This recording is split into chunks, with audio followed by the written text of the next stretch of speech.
Hi, good morning everyone. So നമുക്ക് start ചെയ്യാം. ഇന്നത്തെ ഈ ഒരു സ്പെഷ്യൽ ലെക്ചർ നമ്മൾ ഡിസ്കസ് ചെയ്യാൻ പോകുന്നത് രണ്ട് മേജർ ഏരിയാസ് ആണ്.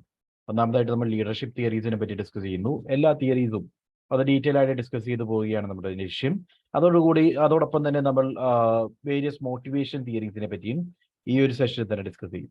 So let me start leadership theories. So നമ്മൾ ഡിസ്കസ് ചെയ്യാൻ പോകുന്ന മേജർ ലീഡർഷിപ്പ് തിയറീസ് ഇതെല്ലാമാണ്. Blake and Mouton's managerial grid, then House goal path theory, great man theory, then trait theory, leadership member exchange theory, then transformational leadership concept, transactional leadership, then continuum of leadership behavior, Likkert's management system, Hersey Blanchard model, and Fiedler contingency model. ഇതിൽ ഏറ്റവും important ആയിട്ടുള്ള theories ആയിരിക്കും നമ്മൾ discuss ചെയ്യുന്നത്. So let start. ആദ്യം നമ്മൾ പറയാൻ പോകുന്നത് ബ്ലേക്ക് ആൻഡ് മൗട്ടൻസ് മാനേജീരിയൽ ഗ്രിഡിനെ പറ്റിയാണ്. So Blake and Mouton's managerial grid concept ഇത് പറയുന്നത്, കുറച്ച് ആളുകൾ ജോയിൻ ചെയ്യുന്നുണ്ട്, ഒരു മിനിറ്റ്.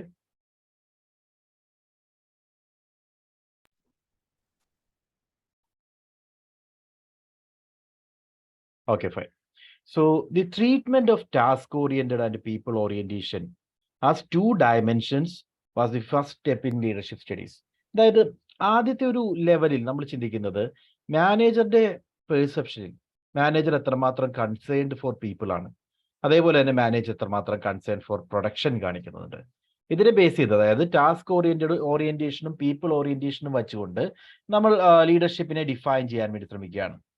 അതായത് എത്രമാത്രം ടാസ്ക് ഓറിയന്റേഷൻ ഉണ്ട്, എത്രമാത്രം പീപ്പിൾ ഓറിയന്റേഷൻ ഉണ്ട്, ഈ രണ്ട് ഡയമെൻഷൻസ് വെച്ചുകൊണ്ട് ലീഡർഷിപ്പിനെ ഡിഫൈൻ ചെയ്യാൻ ശ്രമിക്കുന്ന രീതിയാണ് Blake and Mouton's managerial grid.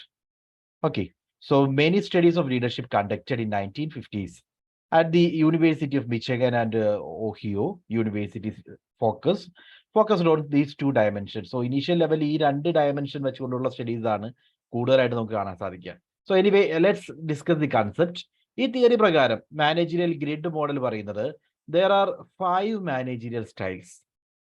5 രീതിയിലുള്ള മാനേജീരിയൽ സ്റ്റൈൽ നമുക്ക് കണ്ടെത്താൻ സാധിക്കും. ആദ്യത്തത് ഇംപവറിഷ്ഡ് മോഡലാണ്.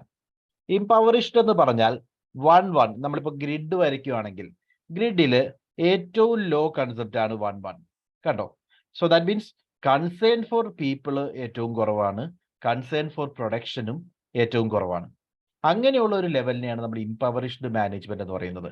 സോ ഇവിടെ വരുമ്പോൾ managers with this approach are low on both the dimensions and exercise minimum efforts to get the work done from the subordinates. So ഇവർ actually work complete ചെയ്യാനോ അതേപോലെ തന്നെ പീപ്പിളിനെ പറ്റിയുള്ള കൺസേണിനകത്തോ യാതൊരുവിധ ഇൻട്രസ്റ്റും കാണിക്കുന്നില്ല.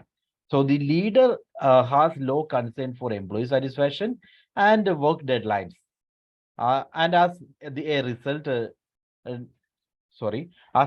disharmony and disorganization prevail in the entire organization. So ഈ ഒരു കൺസെപ്റ്റ് പറയുന്നത് ഇതാണ്. ഇൻ കേസ് ആ ഇൻഡിവിജ്വൽ ഫോളോ ചെയ്യുന്നത് ഇംപവറിഷ്ഡ് മാനേജ്മെന്റ് സ്റ്റൈൽ ആണെങ്കിൽ അവിടെ പീപ്പിളിനെ പറ്റി ലീസ്റ്റ് ബോധേഡ് ആയിരിക്കും, അതേപോലെ തന്നെ പ്രൊഡക്ഷനെ പറ്റിയും അവർ ലീസ്റ്റ് ബോധേഡ് ആയിരിക്കും. അങ്ങനെ വരുമ്പോൾ ഓർഗനൈസേഷനിലേക്ക് വന്നു കഴിഞ്ഞാൽ ഒരു ഹാർമണി ഉണ്ടാവില്ല, ടീം സ്പിരിറ്റ് ഉണ്ടാവില്ല, ദെൻ ഓർഗനൈസേഷൻ ഒരിക്കലും എഫിഷ്യന്റ് ആയിട്ട് മുന്നോട്ട് പോകുമെന്ന് പറയാൻ സാധിക്കില്ല. So leaders R termed ineffective wherein their action is merely aimed at preserving job and seniority. അവരെ സംബന്ധിച്ച് അവരുടെ ജോബ് നിലനിർത്തണം, അവരുടെ സീനിയോറിറ്റി കാണിക്കണം എന്നുള്ള ലക്ഷ്യം മാത്രമായിരിക്കും ലീഡർ ഫോളോ ചെയ്യുന്നത്. Leaders R least concerned about production and leaders R least concerned about the people as well. അതാണ് ഇംപവറിഷ്ഡ് മാനേജ്മെന്റ്. രണ്ടാമത്തെ ലെവലിലേക്ക് വരുമ്പോൾ ടാസ്ക് മാനേജ്മെന്റ് ആണ്. ടാസ്ക് മാനേജ്മെന്റ് എന്ന് പറഞ്ഞു കഴിഞ്ഞാൽ they are concerned about production, പക്ഷെ അവർ പീപ്പിളിനെ പറ്റി കൺസേൺഡ് അല്ല. അതായത് മാനേജീരിയൽ ഗ്രിഡിൽ 9-1 എന്ന് പറയുന്ന ഒരു സ്റ്റൈലായിട്ട് നമുക്ക് ഇതിനെ ഡിഫൈൻ ചെയ്യാം. കൺസേൺ ഫോർ പ്രൊഡക്ഷൻ ഹൈ ആണ്, whereas they are least bothered about people. Also called dictatorial or Parish style. നമ്മൾ പറയുമ്പോൾ ഒരു ഡിക്റ്ററ്റേറിയൽ ഓതറിറ്റേറിയൻ സ്റ്റൈൽ എന്ന് വേണമെങ്കിൽ പറയാം. Here leaders are more concerned about production, അവരുടെ കോൺസെൻട്രേഷൻ പ്രൊഡക്ഷനിലാണ്, and have less concern for people. They are not bothered about people എന്ന് പറയാം. The style is based on theory X of McGregor's. McGregor's theory X പറയുന്നത് എന്താ? മാഗ്രിഗോറിന്റെ theory X and Y theory, theory X and theory Y. ഈ കൺസെപ്റ്റുകൾ പറയുന്നത് theory X എന്ന് പറഞ്ഞാൽ average people are always lazy. ആ ഒരു കൺസെപ്റ്റ് ആണ്. ആവറേജ് പീപ്പിൾ എപ്പോഴും ലേസിയാണ്, അവർ വർക്ക് കൊടുത്താൽ ചെയ്യില്ല, നിന്ന് ചെയ്യിപ്പിക്കേണ്ടി വരും. അങ്ങനെയുള്ള ഒരു നെഗറ്റീവ് അപ്രോച്ചാണ് തിയറി എക്സ് പറയുന്നത്. അതേസമയം മക്ഗ്രിഗോറിന്റെ തിയറി വൈ പറയുന്നത് അവരെല്ലാവരും സെൽഫ് സെന്റേഡ് ആണ്, വർക്ക് ഏറ്റെടുക്കും. ഇങ്ങനെ രണ്ട് എക്സ്ട്രീമിൽ നിന്നുകൊണ്ട് മോട്ടിവേഷനെ പറ്റി ഡിഫൈൻ ചെയ്ത തിയറിയാണ് മക്ഗ്രിഗോറിന്റെ തിയറി എക്സും തിയറി വൈയും. സോ തിയറി എക്സ് നെഗറ്റീവ് സ്റ്റൈലിനെ പറ്റി, അതായത് തിയറി എക്സിലേക്ക് വരുമ്പോൾ അവർ മക്ഗ്രിഗോർ പറയുന്നത് ഈ ഇൻഡിവിജ്വൽസ് ഒന്നും സ്വമേധയാ വർക്ക് ഏറ്റെടുത്ത് ചെയ്യില്ല. അതുകൊണ്ട് അവരുടെ മേൽ മാക്സിമം കൺട്രോൾ യൂസ് ചെയ്യണം. അങ്ങനെ വരുമ്പോൾ അതോറിറ്റേറിയൻ സ്റ്റൈലോ ഡിക്റ്ററ്റോറിയൽ സ്റ്റൈലാണ് ഏറ്റവും നല്ലതെന്നാണ് മക്ഗ്രിഗോറിന്റെ തിയറി എക്സ് പറയുന്നത്. സോ ആ ഒരു കൺസെപ്റ്റിന്റെ അഡാപ്റ്റേഷൻ ആണ് ടാസ്ക് മാനേജ്മെന്റ്. ഓക്കെ, നമ്മളോട് അങ്ങനെ ചോദ്യങ്ങൾ ചോദിക്കാം. ടാസ്ക് മാനേജ്മെന്റും ഏത് തിയറിയുമായിട്ട് ബന്ധപ്പെട്ട് വരും എന്ന് ചോദിച്ചു കഴിഞ്ഞാൽ task management is relating to theory X. മക്ഗ്രിഗോറിന്റെ തിയറി എക്സുമായിട്ട് റിലേറ്റഡ് ആണ്. ഇവിടെ പറയുന്നത് ഇത്ര മാത്രമേ ഉള്ളൂ: the employees needs are not taken care of and they are simply means to an end. അതായത് ഇവിടെ ആക്ച്വലി നമുക്കൊരു ലക്ഷ്യം നേടിയെടുക്കാനുള്ള ഒരു മീൻസ് മാത്രമാണ് എംപ്ലോയീസ്. അവരുടെ നീഡ്സ് നമ്മൾ സാറ്റിസ്ഫൈ ചെയ്യേണ്ട കാര്യമില്ല. നമ്മളുടെ പ്രൊഡക്ഷനിലേക്ക് അവരെ കൊണ്ട് മാക്സിമം കോൺട്രിബ്യൂട്ട് ചെയ്യിപ്പിക്കുക. ഇതാണ് ടാസ്ക് മാനേജ്മെന്റ് പറയുന്നത്. The leader believes that efficiency can result only through proper organization of the work systems and through elimination of the people wherever possible. അതായത് വർക്ക് സിസ്റ്റം കൂടുതൽ എഫിഷ്യന്റ് ആക്കുക. എവിടെയൊക്കെ നമുക്ക് പീപ്പിളിനെ ഒഴിവാക്കാൻ സാധിച്ചു കഴിഞ്ഞാൽ, അതായത് മെഷീൻസ് ഒക്കെ ഉപയോഗിക്കാവുന്നത് മെഷീൻ ഉപയോഗിക്കുക, അതുവഴി പീപ്പിളിനെ നമ്മൾ ഒഴിവാക്കാൻ സാധിച്ചു കഴിഞ്ഞാൽ എഫിഷ്യൻസി കൂട്ടാൻ സാധിക്കും എന്ന കൺസെപ്റ്റ് ആണ് ഇത് പറയുന്നത്. Then such a style can definitely increase the output of the organization in short run. But due to the strict policies and procedures, high labor turnover is inevitable. ഈ ഒരു സ്റ്റൈലിലേക്ക് വരുമ്പോൾ നമുക്ക് പറയാം ഷോർട്ട് റണ്ണിലേക്ക് നമ്മൾ അവരെ കൊണ്ട് കാര്യങ്ങളൊക്കെ നേടിയെടുക്കും. Task orientation is there. പക്ഷേ ലോങ് റണ്ണിലേക്ക് വരുമ്പോൾ employee satisfaction will not be there. Employee satisfied അല്ലെങ്കിൽ they will not stick in the organization, they will leave the job. അങ്ങനെ വരുമ്പോൾ എംപ്ലോയി ടേൺ ഓവർ കൂടാൻ ചാൻസ് ഉണ്ട്. അതുവഴി ലോങ് ടൈം നേച്ചറിലേക്ക് പറയുമ്പോൾ നമ്മുടെ ഓർഗനൈസേഷന് സക്സസ്ഫുൾ ആയി നിൽക്കാൻ സാധിക്കില്ല.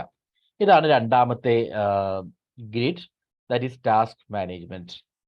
മൂന്നാമത്തെ ലെവലിലേക്ക് വരുമ്പോൾ middle of the road management style എന്ന് പറയാം. Middle of the road, that means 100% task ഓറിയന്റേഷനും ഇല്ല, 100% പീപ്പിൾ ഓറിയന്റേഷനും ഇല്ല. എന്നാൽ രണ്ടും ഒരു ആവറേജ് ലെവലിൽ മെയിൻറ്റെയിൻ ചെയ്യുകയാണെങ്കിൽ അത്തരം മാനേജറിയൽ സ്റ്റൈലിനെയാണ് നമ്മൾ മിഡിൽ ഓഫ് ദി റോഡ് എന്ന് പറയുന്നത്. So this is basically A compromising style wherein leader tries to maintain a balance between goals of the company and the needs of the people. ഇവിടെ രണ്ടുപേരുടെയും ഒരു പരിധി വരെ ഓർഗനൈസേഷന്റെ ഗോളും അതേപോലെ തന്നെ ഇൻഡിവിജ്വൽസിന്റെ നീഡും, അതായത് കൺസേൺ ഫോർ പീപ്പിളും കൺസേൺ ഫോർ ടാസ്കും അല്ലെങ്കിൽ കൺസേൺ ഫോർ പ്രൊഡക്ഷനും ഒരു ആവറേജ് ലെവലിൽ മാത്രം മെയിൻറ്റെയിൻ ചെയ്യുന്നു. The leader does not push the boundaries of achievement, resulting in average performance of the organization. കണ്ടോ? സോ ഇവിടെ ലീഡർ മാക്സിമം എഫേർട്ട് എടുക്കുന്നില്ല. അതുകൊണ്ട് തന്നെ ഓർഗനൈസേഷന്റെ കേസിൽ ഒരു ആവറേജ് പെർഫോമൻസ് ആയിരിക്കും. അതേപോലെ തന്നെ എംപ്ലോയീസിന്റെ കൺസേൺ ആയാലും അതും ഒരു ആവറേജ് ലെവലിൽ മാത്രമായിരിക്കും. Here neither employee nor production needs are fully met. എംപ്ലോയിയുടെ നീഡ്സ് ആയാലും പ്രൊഡക്ഷൻ നീഡ്സ് ആയാലും രണ്ടും ഫുള്ളി മെറ്റ് ചെയ്യുന്നില്ല എന്നുള്ളതാണ് മിഡിൽ ഓഫ് ദി റോഡിന്റെ concept. Then comes country club. Country club എന്ന് പറയുമ്പോൾ concern for production is low, very low എന്ന് പറയാം. Then whereas concern for people is very high. So collegial style എന്ന് വേണമെങ്കിൽ ഇതിനെ കൺസെപ്റ്റിനെ ഡിഫൈൻ ചെയ്യാം. So this is a collegial style characterized by low task and high people orientation, where the leader gives thoughtful attention to the needs of people, thus providing them with a friendly and comfortable work environment, like a club. ഒരു club എന്ന് പറയുമ്പോൾ ആളുകളുടെ mental satisfaction ആണ് കൂടുതൽ concentration തരുന്നത്, അല്ലാതെ റിസൾട്ടിലല്ല. So in that sense ഈ പറയുന്ന കൺട്രി ക്ലബ് സ്റ്റൈലാണ് ഫോളോ ചെയ്യുന്നതെങ്കിൽ leader will be concerned about the people, പക്ഷേ അദ്ദേഹം പ്രൊഡക്ഷനെ പറ്റി ലീസ്റ്റ് ബോധേഡ് ആയിരിക്കും. The leader feels that such a treatment with employees will lead to self motivation and will find people working hard on their own. അതായത് ഈ ഒരു concept normally follow ചെയ്യുന്നത് എന്തിനു വേണ്ടിയായിരിക്കും? എംപ്ലോയീസിനെ കൺസേൺഡ് ആണെന്ന് തോന്നിക്കഴിഞ്ഞാൽ എംപ്ലോയീസിന് സെൽഫ് മോട്ടിവേഷൻ വരും. അങ്ങനെ ഒരു സെൽഫ് മോട്ടിവേഷൻ വന്നു കഴിഞ്ഞാൽ അവർ സെൽഫ് സഫീഷ്യന്റ് ആയി മാറും. അതായത് അവർ സ്വയം ഓർഗനൈസേഷന്റെ ടാസ്കുകൾ ഏറ്റെടുത്ത് ചെയ്ത് അവർ ഹാർഡ് വർക്കിംഗ് ആയി മാറാനുള്ള ചാൻസ് ഉണ്ട് എന്നുള്ള വിശ്വാസമാണ് കൺട്രി ക്ലബ് മോഡൽ യൂസ് ചെയ്യാനുള്ള കാരണം. പക്ഷേ സംഭവിക്കുന്നത് however a low focus on task can hamper the production that lead to questionable results. ഇവിടെ ടാസ്ക് ഓറിയന്റേഷൻ വളരെ കുറവായതുകൊണ്ട് അത് പ്രൊഡക്ഷനെ ഡയറക്ട്ലി അഫക്റ്റ് ചെയ്യാം. അവർക്കൊരു എന്റർടൈൻമെന്റ് മാത്രമായിരിക്കും organisation. So they will be concerned about people, they are not bothered about production. ആ ഒരു സ്റ്റൈലാണ് കൺട്രി ക്ലബിൽ വരുന്നത്. Then next style is team management. നമുക്ക് വേണ്ട സ്റ്റൈൽ അതാണ്. ടീം മാനേജ്മെന്റ് എന്ന് പറയുമ്പോൾ മാനേജറിയൽ ഗ്രിഡിലെ ഏറ്റവും ഹയസ്റ്റ് ലെവൽ എന്ന് പറയാം. അതായത് 9 ആണ്. കൺസേൺ ഫോർ പീപ്പിൾ ഹയസ്റ്റ് ആണ്, കൺസേൺ ഫോർ പ്രൊഡക്ഷനും ഹയസ്റ്റ് ലെവലാണ്. അങ്ങനെ വന്നു കഴിഞ്ഞാലാണ് ടീം മാനേജ്മെന്റ് വരുന്നത്. So it is characterized by high people and task focus. The style is based on the theory Y of McGregor. സോ തിയറി വൈയുമായി ബന്ധപ്പെട്ട് വരുന്ന തിയറി കൺസെപ്റ്റ് ഏതാണ്? ടാസ്ക് മാനേജ്മെന്റ് ആണെന്ന് ഓർക്കുക. തിയറി വൈ പറയുന്നത് എന്താ? പീപ്പിൾ സെൽഫ് സഫീഷ്യന്റ് ആണ്, അവർ വർക്ക് ഏറ്റെടുത്ത് ചെയ്യാൻ ശ്രമിക്കും, അവർ 100% കോൺട്രിബ്യൂട്ട് ചെയ്യും. അങ്ങനെയുള്ള ട്രസ്റ്റും കമ്മിറ്റ്മെന്റും എല്ലാം പറയുന്നത് തിയറി വൈയിലാണ്. So the style is based on the theory Y assumption of theory Y of McGregor and has been termed as most effective style according to Blake and Mountain. Blake and മൗട്ടന്റെ ഏറ്റവും most effective style എന്ന് പറയുന്നത് team management ആണ്. The leader feels that empowerment, commitment, trust and respect are the key elements in creating team atmosphere, which will automatically result in high employee satisfaction and production. അതായത് ഇവിടെ വരുമ്പോൾ എംപ്ലോയീസിന് power കൊടുക്കുക, അവർക്ക് decision making authority കൊടുക്കുക, അവരുടെ commitment ensure ചെയ്യുക, അവരിൽ വിശ്വസിക്കുക, അവരെ റെസ്പെക്ട് ചെയ്യുക. ഇങ്ങനെ പറയുന്ന കാര്യങ്ങളെല്ലാം, അതായത് empowerment, commitment, trust and respect, these are the key elements. അതായത് ഒരു നല്ല ടീം ക്രിയേറ്റ് ചെയ്യുന്നതിന് ഏറ്റവും ഇമ്പോർട്ടൻ്റ് ആയിട്ട് എലമെന്റ് എന്ന് പറയുന്നത് ഇതെല്ലാമാണ്. ഇത് ഉണ്ടെങ്കിൽ, അതായത് we are empowering them and ensuring commitment and giving them trust and giving them respect, ഇതെല്ലാം നമ്മൾ ചെയ്യുകയാണെങ്കിൽ 100% റിസൾട്ട് നമുക്ക് അറ്റൈൻ ചെയ്യാൻ സാധിക്കും. അവർ സാറ്റിസ്ഫൈഡ് ആയിരിക്കും. Satisfaction will definitely lead to production എന്നുള്ളതാണ് ടീം മാനേജ്മെന്റ് സ്റ്റൈൽ പറയുന്നത്. Okay, so that is the 5 levels, or 5, you can say 5 managerial styles as per managerial grid model. Impoverished, task management, middle of the road, country club and team management. Advantages പറയുകയാണെങ്കിൽ Blake and Mouton managerial ഗ്രിഡിലേക്ക് വരുമ്പോൾ the managerial or leadership grid is used to help manager analyse their own leadership styles through a technique known as grid training. This is done by administering a questionnaire that helps managers to identify how they stand with respect to concern for people and concern for production. The training is aimed at basically helping leaders to reach the ideal state of 9-1. അതായത് ഈ ഒരു theory പ്രകാരം നമ്മൾ aim ചെയ്യുന്നത് 9:9 എന്ന് പറയുന്ന ആ ഒരു റേഞ്ചിലേക്ക് എത്തിക്കുക. കൺസേൺ ഫോർ പ്രൊഡക്ഷനും കൺസേൺ ഫോർ പീപ്പിളും മാക്സിമത്തിൽ എത്തിക്കുക. അതിന് വേണ്ട ട്രെയിനിങ് ലീഡേഴ്സിന് കൊടുക്കാൻ സാധിക്കും. ഗ്രിഡ് ട്രെയിനിങ് പ്രൊവൈഡ് ചെയ്തുകൊണ്ട് ലീഡേഴ്സിന്റെ കോൺസെൻട്രേഷൻ, അവർ ഏത് ഏരിയയിലാണ് നിൽക്കുന്നത്, അവിടെ നിന്നും എങ്ങനെ അവരെ ഇംപ്രൂവ് ചെയ്യാം, എങ്ങനെ അവരെ നമ്മൾ വിചാരിക്കുന്ന ലെവലിലേക്ക് ഉയർത്തിക്കൊണ്ടുവരാം, ഇതെല്ലാം ഗ്രിഡ് ട്രെയിനിങ് വഴി നടത്താൻ സാധിക്കുന്നതാണ് ഈ ഒരു മോഡൽ നമ്മളോട് പറയുന്നത്. ഓക്കെ, ലിമിറ്റേഷൻ പറയുകയാണെങ്കിൽ this model ignores the importance of internal and external limits, matter and scenario. Also there are some more aspects of leadership that can be covered but not. അതായത് ഇവിടെ നമ്മൾ ആകെ എടുത്തിരിക്കുന്നത് 2 ആസ്പെക്ട് മാത്രമാണ്. ഒന്ന് കൺസേൺ ഫോർ പീപ്പിളും കൺസേൺ ഫോർ പ്രൊഡക്ഷനും. അത് മാത്രമല്ല, ലീഡർഷിപ്പിനെ affect ചെയ്യുന്ന മറ്റു ഫാക്ടേഴ്സും ഓർഗനൈസേഷനിൽ ഉണ്ടാകാം.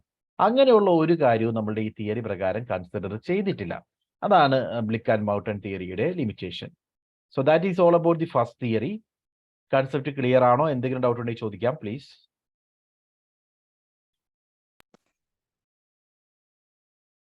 Any doubts?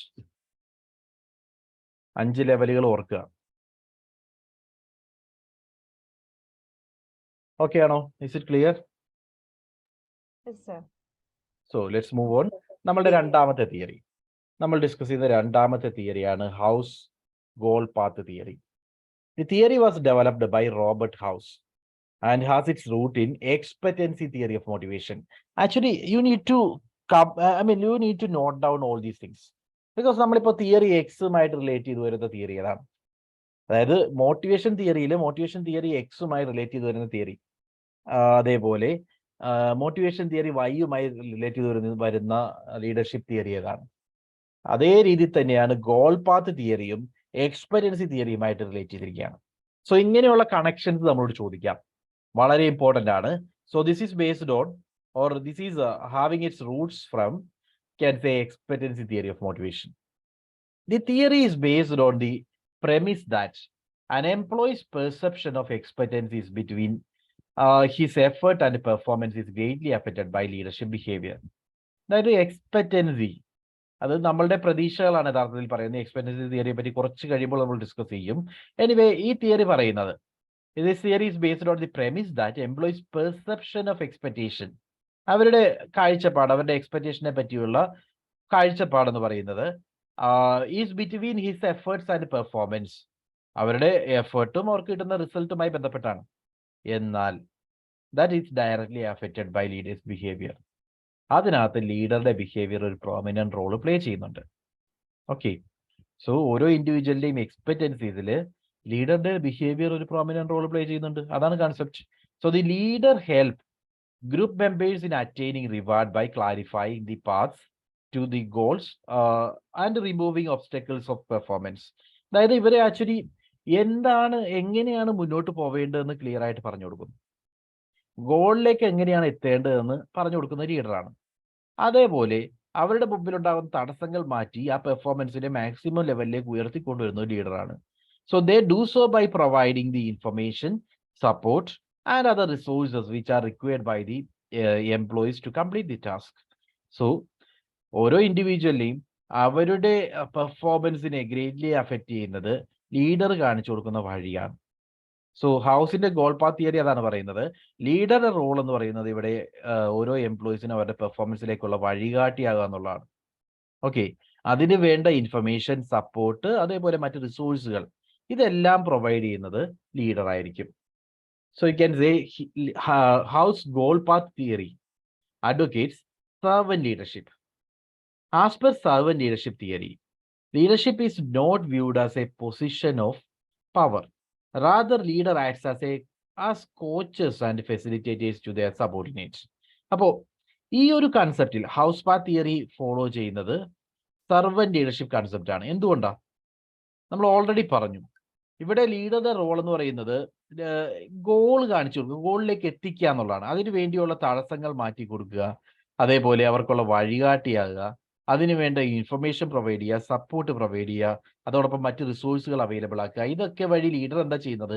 Leader is actually acting as A servant.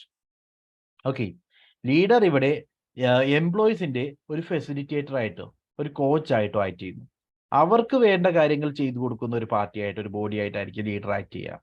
According to House path goal theory, the leaders effectiveness depends upon several employee and environmental contingent factors and certain leadership styles. അതായത് ഈ theory പറയുന്നത് ഒരുപാട് എംപ്ലോയിയുമായി relate ചെയ്തിരിക്കുന്ന factors ലീഡർഷിപ്പിനെ ബാധിക്കുന്നുണ്ട്. അതേപോലെ എൻവയോൺമെന്റുമായി ബന്ധപ്പെട്ടിരിക്കുന്ന ചില contingent factors ലീഡർഷിപ്പിനെ ബാധിക്കുന്നുണ്ട്. അതോടൊപ്പം തന്നെ അവർ ഫോളോ ചെയ്യുന്ന ലീഡർഷിപ്പ് സ്റ്റൈൽ, ഇതെല്ലാം അവരുടെ ലീഡർഷിപ്പിനെ ബാധിക്കുന്നുണ്ട്. So you can say effectiveness of leader എന്ന് നമ്മൾ ഡിഫൈൻ ചെയ്യുകയാണെങ്കിൽ that will be depending upon leader's behaviour, employee contingency, then എൻവയോൺമെന്റൽ കണ്ടിജൻസീസ്. ഇതെല്ലാം ഈ മൂന്ന് ആസ്പെക്റ്റും ലീഡർഷിപ്പ് തിയറിയുമായിട്ട് ബാധിക്കുന്ന, ഡയറക്ട്ലി അഫക്റ്റ് ചെയ്യുന്ന കാര്യങ്ങളാണ്. ഓക്കെ, ലീഡറുടെ ബിഹേവിയർ ഏത് ടൈപ്പ് ഓഫ് ലീഡർഷിപ്പ് സ്റ്റൈലാണ് അദ്ദേഹം ഫോളോ ചെയ്യുന്നതെന്നാണ്. ഡയറക്റ്റീവ് ആണോ, സപ്പോർട്ടീവ് ആണോ, പാർട്ടിസിപ്പേറ്റീവ് ആണോ, അച്ചീവ്മെന്റ് ഓറിയന്റഡ് ആണോ, ഏത് ടൈപ്പ് ഓഫ് ലീഡർഷിപ്പ് സ്റ്റൈലാണ് അദ്ദേഹം ഫോളോ ചെയ്യുന്നത്, അത് ലീഡറുടെ എഫക്റ്റീവ്നെസ്സിനെ അഫക്റ്റ് ചെയ്യും. അതേപോലെ എംപ്ലോയീസിന്റെ കണ്ടിജൻസീസ്, എംപ്ലോയീസിന്റെ ബിഹേവിയർ, എംപ്ലോയീസുമായി ബന്ധപ്പെട്ട പല കാര്യങ്ങളും ലൈക്ക് അവരുടെ സ്കിൽ, അവരുടെ എക്സ്പീരിയൻസ് പോലുള്ള കാര്യങ്ങൾ ലീഡർഷിപ്പിന്റെ എഫക്റ്റീവ്നെസ് ഡിറ്റർമിൻ ചെയ്യും. അതോടൊപ്പം തന്നെയാണ് എൻവയോൺമെന്റൽ contingencies like task structure, team dynamics തുടങ്ങിയിട്ടുള്ള കാര്യങ്ങളും ലീഡറുടെ എഫക്റ്റീവ്നെസ് ഡിഫൈൻ ചെയ്യും. ഓക്കെ, ഇതാണ് ആ തിയറി പറയുന്നത്.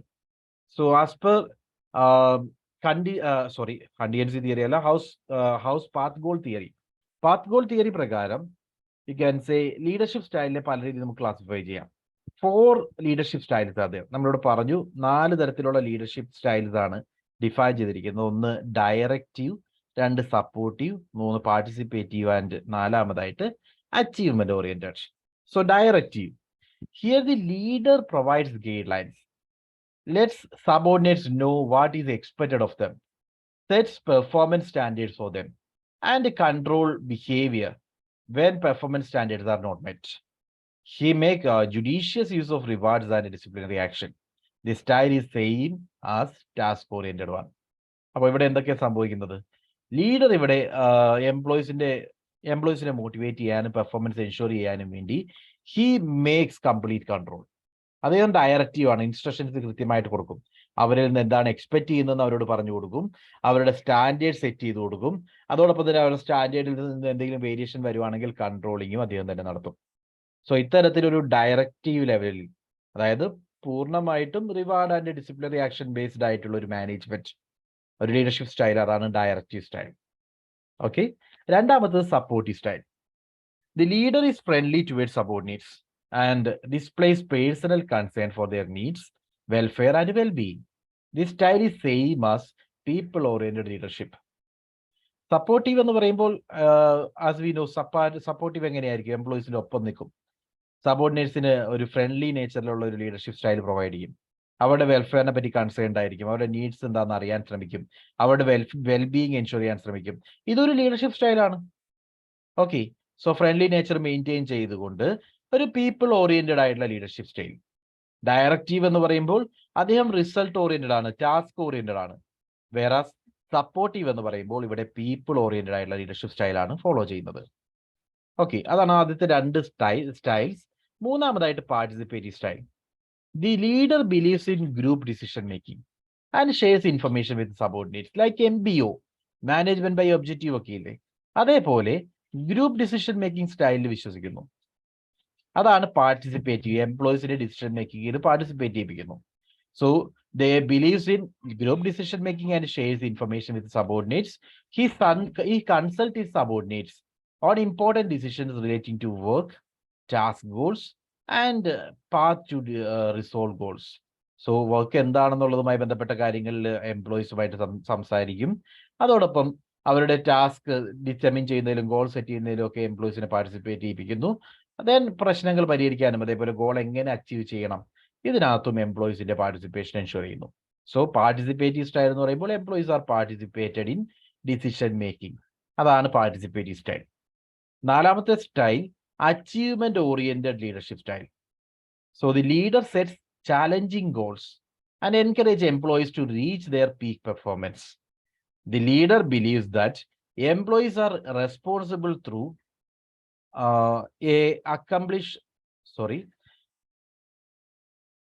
ഞാൻ പറഞ്ഞത് അച്ചീവ്മെന്റ് ഓറിയന്റേഷനെ പറ്റിയാണ്. The leader sets challenging goals and encourages employees to reach their peak performance. ഇവിടെ അച്ചീവ്മെന്റ് ഓറിയന്റേഷൻ ആണ്, മാക്സിമം അവരെ കൊണ്ട് ഏറ്റവും ഉയരത്തിലെത്തിക്കാൻ വേണ്ടി ശ്രമിക്കുകയാണ്. So leader believes that employees are responsible enough to accomplish challenging goals. അവർക്ക് എത്രമാത്രം ചലഞ്ച് കൊടുത്താലും അത് ചലഞ്ച് ഏറ്റെടുക്കാനുള്ള എബിലിറ്റി എംപ്ലോയീസിനുണ്ട് എന്ന് ലീഡർ വിശ്വസിക്കും. അപ്പോൾ ആ ഒരു കൺസെപ്റ്റ് വെച്ചിട്ട് this is the same as goal setting theory. Goal setting theory പറയുന്ന അതേ കൺസെപ്റ്റ് ആണ്.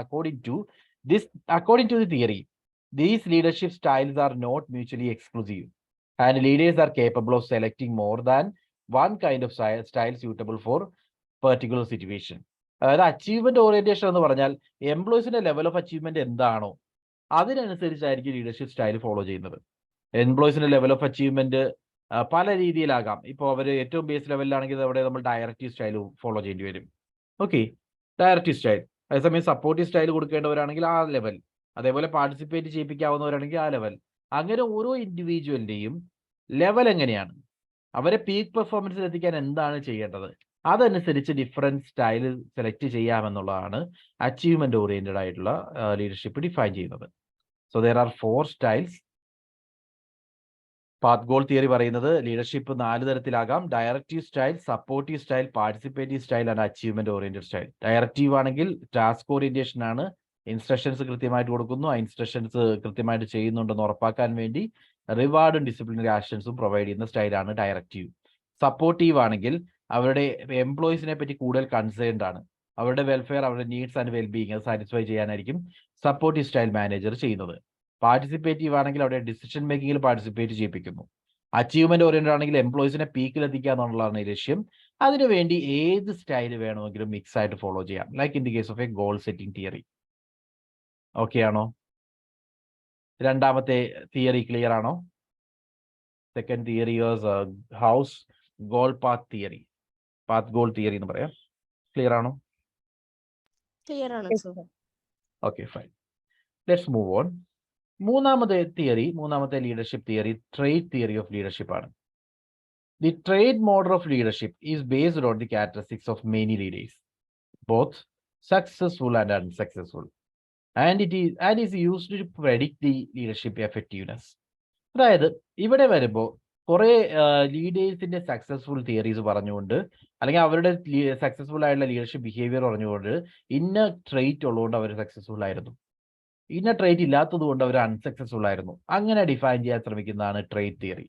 അതായത് ലീഡർക്ക് ഇവിടെ ചില ട്രേറ്റുകൾ നമുക്ക് കാണാൻ സാധിക്കും. ഒരു ലീഡർ എന്ന് പറയുമ്പോൾ അയാൾക്ക് കുറച്ച് ഫീച്ചേഴ്സ് ഉണ്ടാവും, കുറച്ച് ക്യാരക്ടറിസ്റ്റിക്സ് ഉണ്ടാവും. ആ ക്യാരക്ടറിസ്റ്റിക്സ് ലീഡറെയും നോൺ ലീഡറെയും തമ്മിൽ ഡിഫറൻഷിയേറ്റ് ചെയ്യാൻ നമ്മളെ ഹെൽപ്പ് ചെയ്യും എന്നാണ് ട്രേറ്റ് തിയറി പറയുന്നത്. And is used to predict the leadership effectiveness. The resulting list of traits are then compared to those of potential leaders to assess their likelihood of success or failure. അതായത് നിലവിൽ നമ്മൾ കണ്ടിരിക്കുന്ന ഏറ്റവും efficient ആയിട്ടുള്ള ലീഡേഴ്സിന്റെ qualities എന്തൊക്കെയാണെന്ന് നമ്മൾ മനസ്സിലാക്കുന്നു. അതേപോലെ unsuccessful ആയിട്ടുള്ള ലീഡേഴ്സിന്റെ ട്രേറ്റ്സ് എന്തൊക്കെയാണെന്ന് മനസ്സിലാക്കുന്നു. ഇത് വെച്ചുകൊണ്ട് നമ്മളുടെ ഇപ്പോഴുള്ള ലീഡേഴ്സ് സക്സസ്ഫുൾ ആയിരിക്കുമോ അതോ അൺസക്സസ്ഫുൾ ആകുമോ എന്ന് പ്രെഡിക്റ്റ് ചെയ്യുന്ന രീതിയാണ് ട്രേറ്റ് തിയറി ഓഫ് ലീഡർഷിപ്പ് പറയുന്നത്. So scholars taking the trait approach attempted to identify psychological, that may be appearance, height, weight, then demographic, like age, education, socio-economic background, personality, self-confidence and aggressiveness, intelligence, decisiveness, judgment and knowledge, task orientation like achievement drive, initiative എടുക്കാനുള്ള capability, persistence തുടങ്ങിയിട്ടുള്ള qualities. അതേപോലെ social characteristics ആയിട്ട് sociability, കോപ്പറേറ്റീവ്നെസ് പോലുള്ള ട്രേറ്റുകൾ, leadership എമർജൻസും leader എഫക്റ്റീവ്നെസ്സും, ഇങ്ങനെ ഒരുപാട് കൺസെപ്റ്റുകൾ, ഒരുപാട് features cross check ചെയ്തിട്ട് ഈ പറയുന്ന ഫീച്ചേഴ്സ് ലീഡർക്ക് എങ്ങനെയായിരുന്നു എന്ന് നമ്മൾ ഡിഫൈൻ ചെയ്യുന്നു. ഒരു നല്ല ലീഡർ ഐഡന്റിഫൈ ചെയ്തിട്ട് അദ്ദേഹത്തിന് ഈ ക്വാളിറ്റീസ് എങ്ങനെയായിരുന്നു എന്ന് നോക്കുന്നു. ദെൻ അൺസക്സസ്ഫുൾ ആയിട്ടുള്ള ലീഡർക്ക് ഈ ക്വാളിറ്റീസ് എങ്ങനെയായിരുന്നു, അങ്ങനെ കമ്പയർ ചെയ്തിട്ട് ലീഡറുടെ എഫക്റ്റീവ്നെസ് അളക്കാൻ ശ്രമിക്കുന്ന രീതിയാണ് trait theory of motivation. Okay, so that is trait theory of motivation. കുറച്ചുകൂടി സിമ്പിൾ ആയിട്ട് പറയുകയാണെങ്കിൽ, so successful leadership definitely have interest, abilities and personality traits that are different from those of the less effective leader. അതായത് ഈ theory പറയുന്നത് ഇതാണ്, successful ആയിട്ടുള്ള ലീഡേഴ്സിന് അവരുടേതായ ചില ഇൻട്രസ്റ്റുകൾ, അവരുടേതായ ചില ക്വാളിറ്റീസ്, എബിലിറ്റീസ് ഓർ പേഴ്സണാലിറ്റി ട്രേറ്റുകളുണ്ട്.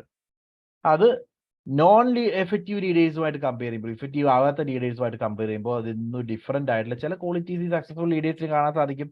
അത് ഐഡന്റിഫൈ ചെയ്യുകയാണെങ്കിൽ ലീഡർ ആരാണ്, ലീഡറുടെ ക്വാളിറ്റീസ് എന്തൊക്കെയാണെന്ന് നമുക്ക് മനസ്സിലാക്കാം. Okay, through many researches conducted in the last 3 decades of the 20th century, a set of core traits of successful leaders have been identified.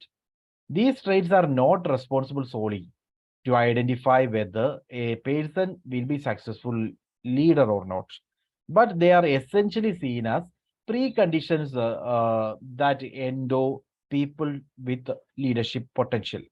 അതായത് ഇവിടെ പറയുന്ന ഇത്ര മാത്രമേ ഉള്ളൂ, നമ്മൾ ഈ കണ്ടുപിടിച്ചിരിക്കുന്ന കുറേ ട്രേറ്റുകൾ ഒരു 30 വർഷത്തോളം നടത്തിയ പഠനങ്ങളുടെ അവസാനം കണ്ടുപിടിച്ചാണ് ലീഡേഴ്സിന് കോമൺ ആയിട്ട് ഇന്ന ക്വാളിറ്റീസ് നമുക്ക് കാണാം.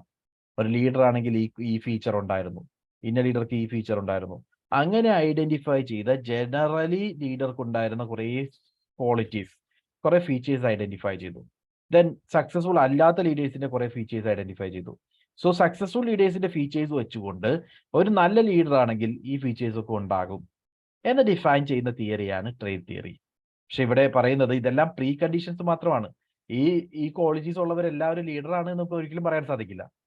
ഈ ക്വാളിറ്റീസ് ഒക്കെ ഉണ്ടെങ്കിൽ ഇവർക്ക് എഫിഷ്യന്റ് ലീഡർ ആകാൻ സാധിക്കാം എന്ന് മാത്രമേ ഡിഫൈൻ ചെയ്യാൻ സാധിക്കൂ. So among the core traits identified ആണ്, അതായത് ഈ പഠനങ്ങളുടെ ഇടയിൽ കണ്ടെത്തിയിട്ടുള്ള മേജർ ട്രേറ്റ്സ് ആണ്. ഒന്ന് അച്ചീവ്മെന്റ് ഡ്രൈവ്. സോ ഈ ലീഡേഴ്സിനെല്ലാം ഹൈ അച്ചീവ്മെന്റ് ഡ്രൈവ് ഉണ്ട്, high level of effort, high level of ambition, energy and initiative. ഇതെല്ലാം കോമൺ ആയിട്ട് ലീഡേഴ്സിന് കണ്ടു. Then leadership motivation, an intense desire to lead others to reach shared goals. അതായത് എംപ്ലോയീസിനെ lead ചെയ്യാനുള്ള ഇന്റൻസ് ഡിസയർ അവർക്കുണ്ടായിരിക്കുന്നു. Then honesty and integrity, trustworthy ആയിരിക്കണം, reliable ആയിരിക്കണം, ഓപ്പൺ ആയിരിക്കണം, എന്നാൽ മാത്രമേ അവർ നല്ലൊരു ലീഡർ ആവൂ. Then self confidence, believe in oneself, ideas and ability, അവരുടെ ഐഡിയാസിനും അവരുടെ എബിലിറ്റീസിലും ഒക്കെ അവർക്ക് പൂർണ്ണ വിശ്വാസം ഉണ്ടായിരിക്കണം. Then cognitive ability, like capable of exercising good judgement, strong analytical capabilities, conceptual skills, അതായത് ഇന്റലിജൻസ് ആണ് പ്രധാനമായിട്ടും, അവർക്ക് ബ്രെയിൻ യൂസ് ചെയ്യാനുള്ള കഴിവ്, നല്ല ഗുഡ് ജഡ്ജ്മെന്റ് എടുക്കാനുള്ള കഴിവ്, അനലിറ്റിക്കൽ എബിലിറ്റീസ്, കൺസെപ്റ്റ്സ് ഡെവലപ്പ് ചെയ്യാനുള്ള കഴിവ്, ഇങ്ങനെയുള്ള ഒരുപാട് ട്രേറ്റുകൾ കോമൺലി ലീഡേഴ്സിന് കണ്ടിരുന്നു. അതോടൊപ്പമാണ് knowledge of business, knowledge of industry and technical matters, ബിസിനസ്സുമായി ബന്ധപ്പെട്ട അവരുടെ ഇൻഡസ്ട്രിയുമായി ബന്ധപ്പെട്ട കാര്യങ്ങളിലും അതേപോലെ ടെക്നിക്കൽ ആസ്പെക്ട്സിനും വലിയ നോളജ് നോർമലി ലീഡേഴ്സിന് ഉണ്ടാവും. Then emotional maturity, well adjusted, does not suffer from severe psychological disorders. അതായത് emotional maturity, emotional intelligence normally അവർക്കുണ്ടാവും. അതോടൊപ്പം തന്നെ മറ്റ് ഫീച്ചേഴ്സ് ആയിട്ട് കണ്ടത് കാരിസ്മ ഉണ്ടായിരുന്നു, ക്രിയേറ്റിവിറ്റി ഉണ്ടാവും, ഫ്ലെക്സിബിലിറ്റി ഉണ്ടാവും. കാരിസ്മ ഇൻ ദി സെൻസ് ഒരു ചാമിങ് പേഴ്സണാലിറ്റി, മറ്റുള്ളവർ ഫോളോ ചെയ്യുന്ന രീതിയിലുള്ള കരിസ്മ ഇവർക്കുണ്ടാവും. ദെൻ ക്രിയേറ്റീവ് ആയിരിക്കും, ഡിസിഷൻ മേക്കിങ്ങിൽ ഫ്ലെക്സിബിലിറ്റി, അഡാപ്റ്റീവ് ഒക്കെ ആകാൻ അവർക്ക് സാധിക്കാറുണ്ട്. ഇതെല്ലാമാണ് ട്രേറ്റ് തിയറി ഐഡന്റിഫൈ ചെയ്ത കോമൺ ലീഡർഷിപ്പ് ട്രേറ്റ്സ്.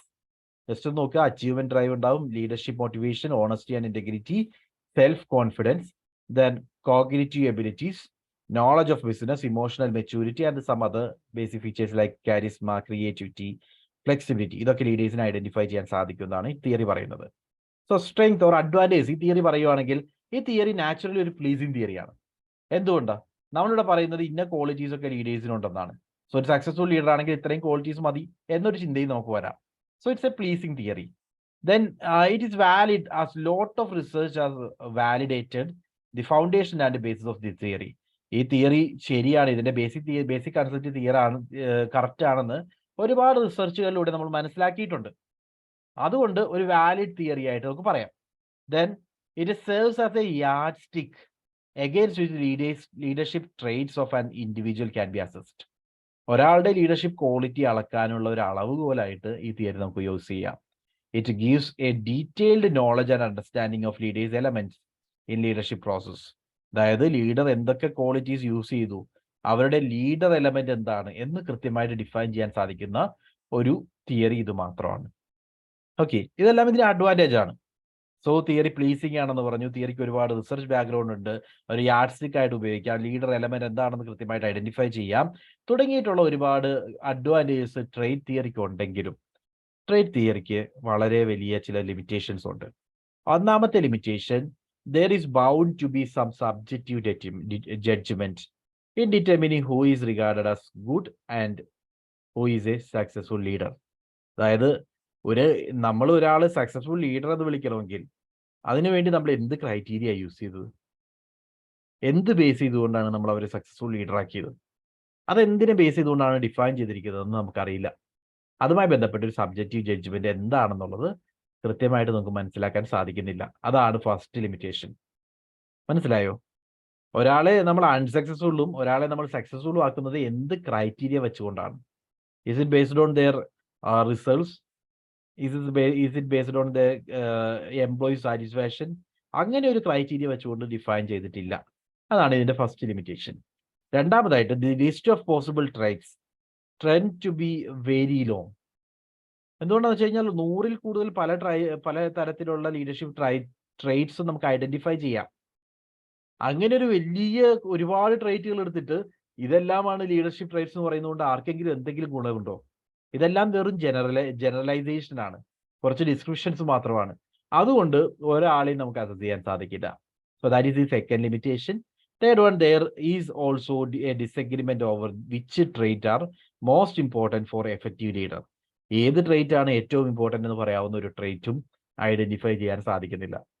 സോ ഒരുപാട് ട്രേറ്റുകൾ ഐഡന്റിഫൈ ചെയ്ത് വെച്ചിട്ടുണ്ട്, പക്ഷെ ഇതിൽ ഏത് ട്രേറ്റ് ആണ് ഏറ്റവും ഇമ്പോർട്ടൻറ്റ്, ഒരു ലീഡർ ആണെങ്കിൽ ഇതിൽ ഏത് ട്രേറ്റ് ആണ് ഏറ്റവും ഇമ്പോർട്ടൻ്റ് ആയിട്ട് വേണ്ടത്, അങ്ങനെ ഡിഫൈൻ ചെയ്യാൻ ഈ തിയറിക്ക് സാധിക്കുന്നില്ല.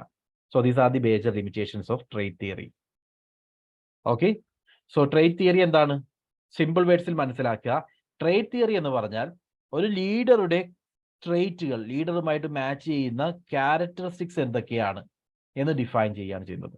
സോ അതിനുവേണ്ടി പല പഠനങ്ങൾ നടത്തുകയും, അപ്പോൾ സക്സസ്ഫുൾ ലീഡേഴ്സിന് ഉണ്ടായിരുന്ന ക്യാരക്ടറിസ്റ്റിക്സ് ഇന്നതായിരുന്നു, അൺസക്സസ്ഫുൾ ആയിട്ടുള്ള ലീഡേഴ്സിന്റെ ഫീച്ചർ ക്യാരക്ടറിസ്റ്റിക്സ് ഇന്നതായിരുന്നു എന്ന് ഡിഫറൻഷിയേറ്റ് ചെയ്യുകയും, അതുവഴി ഒരു നല്ല ലീഡർ ആണെങ്കിൽ ഇന്ന ക്യാരക്ടറിസ്റ്റിക്സ് എല്ലാം ഉണ്ടാവണമെന്ന് പറയുകയും ചെയ്തു. അത് പ്രകാരം ഐഡന്റിഫൈ ചെയ്ത ഡിഫറെന്റ് ക്യാരക്ടറിസ്റ്റിക്സ് ആണ് ഇതെല്ലാം. Okay, achievement drive, leadership motivation, honesty and integrity, self confidence, cognitive ability, knowledge of business, emotional maturity, some others. Like ഇങ്ങനെ ഒരുപാട് 100-ൽ കൂടുതൽ ക്യാരക്ടറിസ്റ്റിക്സ് ഉണ്ട്. ഓക്കെ, ഒരുപാട് ക്യാരക്ടറിസ്റ്റിക്സ് ഉണ്ട്. ആ ക്യാരക്ടറിസ്റ്റിക്സ് ഏതാണ് ഇമ്പോർട്ടൻറ്റ്, ഏതാണ് ഒരു നല്ല ലീഡറെ ഡിഫൈൻ ചെയ്യുന്നതെന്ന് പറയാൻ വേണ്ടി ട്രേറ്റ് തിയറിക്ക് കഴിഞ്ഞിട്ടില്ല. So these R that's all about trait theory. Any doubts?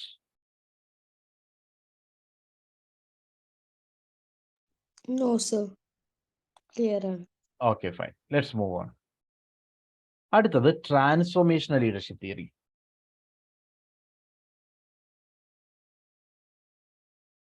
Okay. So creating high performance workforce has become increasingly important. And to do so, business leaders must be able to inspire organizational members, go beyond their task requirements. Transformational. ഇതുവരെ നമ്മൾ പറഞ്ഞ task ഓറിയന്റേഷന് മുകളിൽ, task orientation എന്ന് പറഞ്ഞാൽ എന്താ? നമ്മൾക്ക് എന്താണോ വേണ്ടത് അത് ചെയ്യിപ്പിക്കാൻ വേണ്ടി എംപ്ലോയീസിനെ പര്യാപ്തമാക്കുക. എന്നാൽ അതിനു മുകളിൽ എംപ്ലോയീസിനെ ഡെവലപ്പ് ചെയ്താൽ മാത്രമേ നമ്മൾ വിചാരിക്കുന്ന നല്ല ലീഡേഴ്സിനെയോ നല്ല ഇൻഡിവിജ്വൽസിനെ ക്രിയേറ്റ് ചെയ്യാൻ സാധിക്കൂ എന്നുള്ള കൺസെപ്റ്റ് ആണ് ട്രാൻസ്ഫോർമേഷണൽ ലീഡർഷിപ്പ് തിയറിയിലേക്ക് വന്നത്. So creating A high performance work force, അതാണ് വേണ്ടത്. ഓക്കെ, സോ നല്ല ഒരു ഹൈ പെർഫോമിംഗ് ആയിട്ടുള്ള വർക്ക് ഫോഴ്സിനെ ക്രിയേറ്റ് ചെയ്യുവാണെങ്കിൽ നമുക്ക് നമ്മളുടെ ടാസ്കുകൾ ചെയ്തു തീർക്കുക എന്ന് പറയുന്നത് മാത്രമല്ല, അവരെ ഫ്യൂച്ചർ ലീഡേഴ്സ് ആയിട്ട് നമുക്ക് മാറ്റാൻ സാധിക്കണം. As a result, new concepts of leadership have emerged. Transformational leadership being one of them. Transformational leadership may be found at all levels of the organization, teams, departments, divisions, and the organization as a whole. Such leadership are visionary, inspiring, daring, then risk takers and thoughtful thinkers. So, who is a transformational leader? Just ആലോചിച്ച് നോക്കുക. Transformation leader എന്ന് പറഞ്ഞാൽ എംപ്ലോയീസിനെ transform ചെയ്യുക, അവർക്ക് എത്താവുന്നതിന്റെ മാക്സിമത്തിലേക്ക് അവരെ ഉയർത്തിക്കൊണ്ടുവരുന്ന തരത്തിലുള്ള leadership സ്റ്റൈലിനെയാണ് transformation leader എന്ന് പറയുന്നത്. സോ അവർ വിഷണറീസ് ആണ്. എംപ്ലോയീസിന് എവിടെ വരെ എത്തിച്ചേരാൻ സാധിക്കുമെന്ന് കാണാനും മനസ്സിലാക്കാനും കഴിവുള്ളവർ, ഫ്യൂച്ചറിൽ അവർ എവിടെ എത്തിച്ചേർക്കാനാവുന്ന ഏതൊക്കെ ഏരിയയിലാണ് അവർക്ക് എബിലിറ്റീസ് ഉള്ളതെന്ന് മനസ്സിലാക്കാൻ കഴിവുള്ളവരായിരിക്കണം. ഇൻസ്പയറിംഗ് ആയിരിക്കണം. എംപ്ലോയീസിനെ ഇൻസ്പയർ ചെയ്യാനുള്ള എബിലിറ്റി അവർക്ക് വേണം. അതേപോലെ അവരുടെ കാര്യങ്ങളിൽ ഡെയറിംഗ് ആയിരിക്കണം. അതേപോലെ റിസ്ക് എടുക്കാൻ തയ്യാറായിട്ടുള്ളവരായിരിക്കണം. Then they must be thoughtful thinker. Future എന്തായിരിക്കും എന്ന് പ്രെഡിക്റ്റ് ചെയ്യാനുള്ള എബിലിറ്റി ഉള്ളവരായിരിക്കണം. ഇതെല്ലാം ചേർന്നവരാണ് transformational leader. So they have charismatic appeal. Followers വരണമെങ്കിൽ കാരിസ്മാറ്റിക് അപ്പീൽ വേണം. ഓക്കെ, ഒരു കാരിസ്മ അവർക്ക് ഉണ്ടാവണം. But charisma alone is insufficient for changing the way an organisation operates. For bringing major changes, transformational leader must exhibit the following 4 factors. ഒരു transformational leader ആണെങ്കിൽ അവർക്ക് കാരിസ്മ മാത്രം പോരാ, അവർക്ക് വേണ്ട മേജർ ക്വാളിറ്റീസ്. ഒന്ന്, inspirational motivation. So transformational leadership theory define ചെയ്യുന്നത് ഇങ്ങനെയാണ്: 4 മേജർ എലമെന്റ്സ് ആണ് ലീഡർഷിപ്പ് എക്സിബിറ്റ് ചെയ്യേണ്ടത്.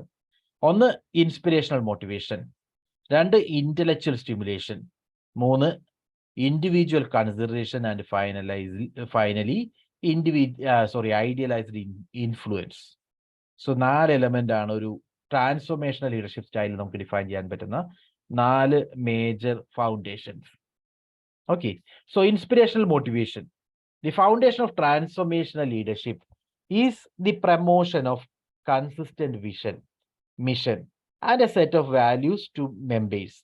Their vision is so compelling that they know what they want from every interaction.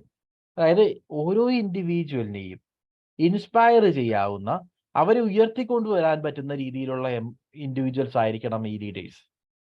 അതായത് അവരുടെ ഓരോ ഇന്ററാക്ഷനിലും ഓർഗനൈസേഷന്റെ വിഷനും ഈ ഇൻഡിവിജ്വലിനെ എവിടെ എത്തിച്ചേർക്കാമെന്നുള്ളതും അതേപോലെ അവരെ എവിടെയാണ് ഫോഴ്സി ചെയ്യുന്നത്, എവിടെയാണ് നമ്മൾ ഫ്യൂച്ചറിൽ കാണുന്നത് തുടങ്ങിയിട്ടുള്ള കാര്യങ്ങളെല്ലാം കൃത്യമായിട്ട് ഡിഫൈൻ ചെയ്യാൻ സാധിക്കണം.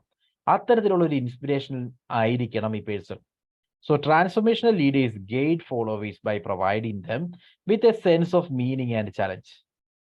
So that is important. Transformational leader എന്താ ചെയ്യുന്നത്? ഇവരൊരു ഗൈഡ് ആയിട്ട് ആക്ട് ചെയ്യുന്നു, ഒരു വഴികാട്ടിയായിട്ട് ആക്ട് ചെയ്യുന്നു. എങ്ങനെ? By providing them with a sense of meaning. ഇവർ ചെയ്യുന്ന വർക്ക് വഴി അവർക്ക് എവിടെ എത്തിച്ചേരാൻ സാധിക്കും. And they will be challenged. അവരുടെ ലൈഫിൽ ഒരു ചലഞ്ച് വരുന്നുണ്ട്. അവർക്ക് എത്തിച്ചേരാവുന്ന എവിടെ വരെയാണെന്നും അവരെ എങ്ങനെ ഉയർത്തിക്കൊണ്ടുവരാവുന്നു, അതിനുവേണ്ടി അവരെന്താണ് ചെയ്യേണ്ടതും കൃത്യമായിട്ട് ഡിഫൈൻ ചെയ്യാൻ വേണ്ടി ലീഡേഴ്സിന് സാധിക്കും. They work enthusiastically and optimistically to foster the spirit of teamwork and commitment. So 100% commitment ensure ചെയ്യുക, ടീം വർക്ക് എൻഷുർ ചെയ്യുക. അതിനുവേണ്ടി ഒരു 100%, അതിനുവേണ്ടി ഇവർ ഫുൾ എന്തൂസിയാസത്തിലായിരിക്കും വർക്ക് ചെയ്യുന്നത്.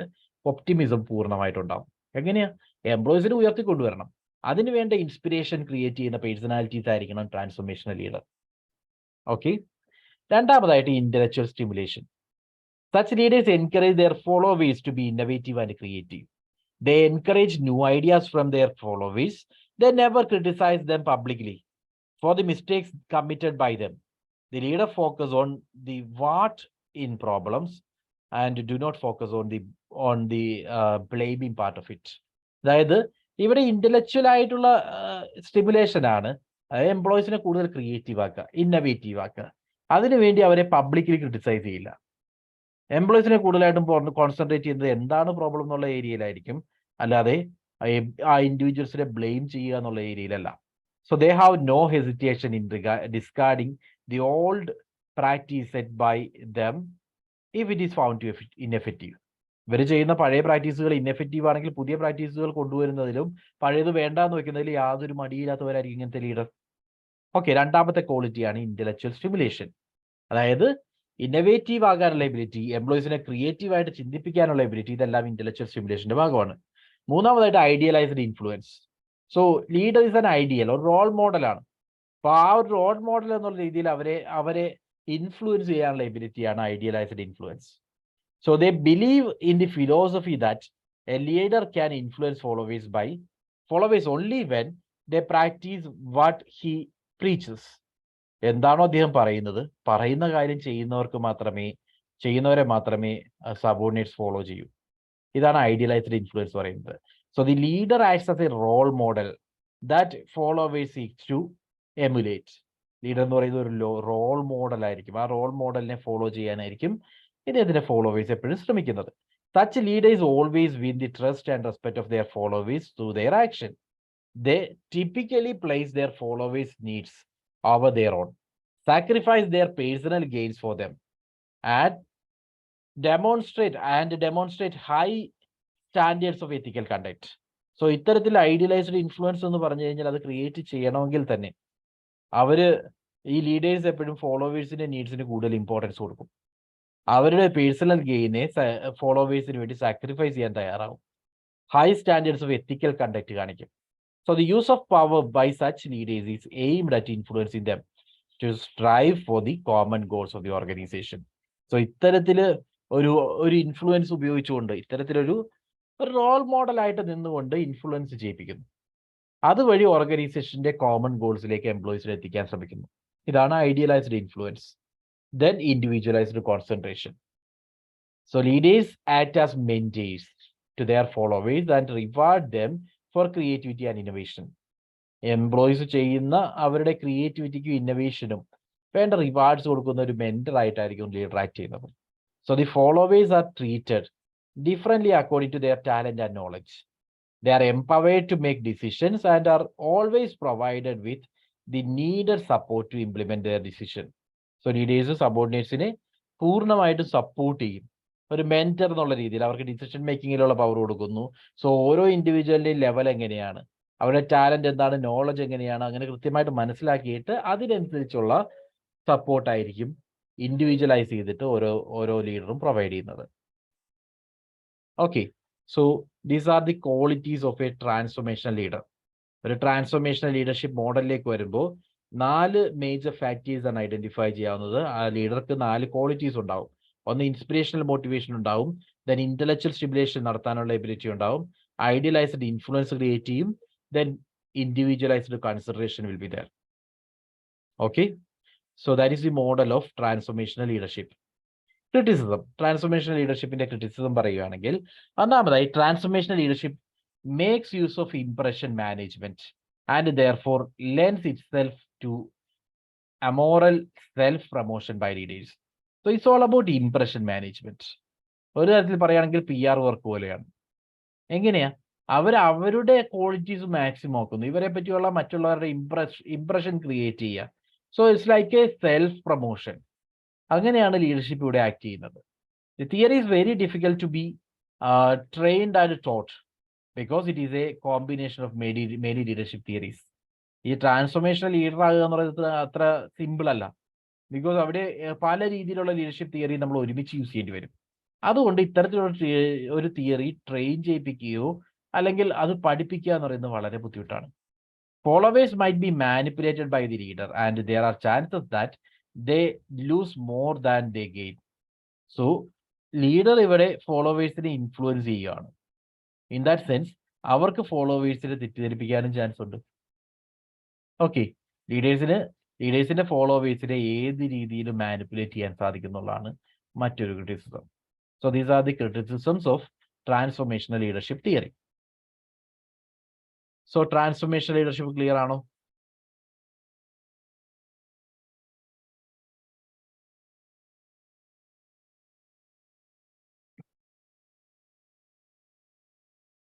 Is it clear? Ade, sir. Okay, fine. Now let's move on. Next one is transactional leadership. ട്രാൻസ്ഫോർമേഷനിൽ പറഞ്ഞു കഴിഞ്ഞാൽ അതിനോട് ചേർന്ന് വരുന്നതാണ് transactional. The transactional style of leadership was first described by Max Weber in 1947 and then by Bernard Bass in 1981. This style is most often used by managers.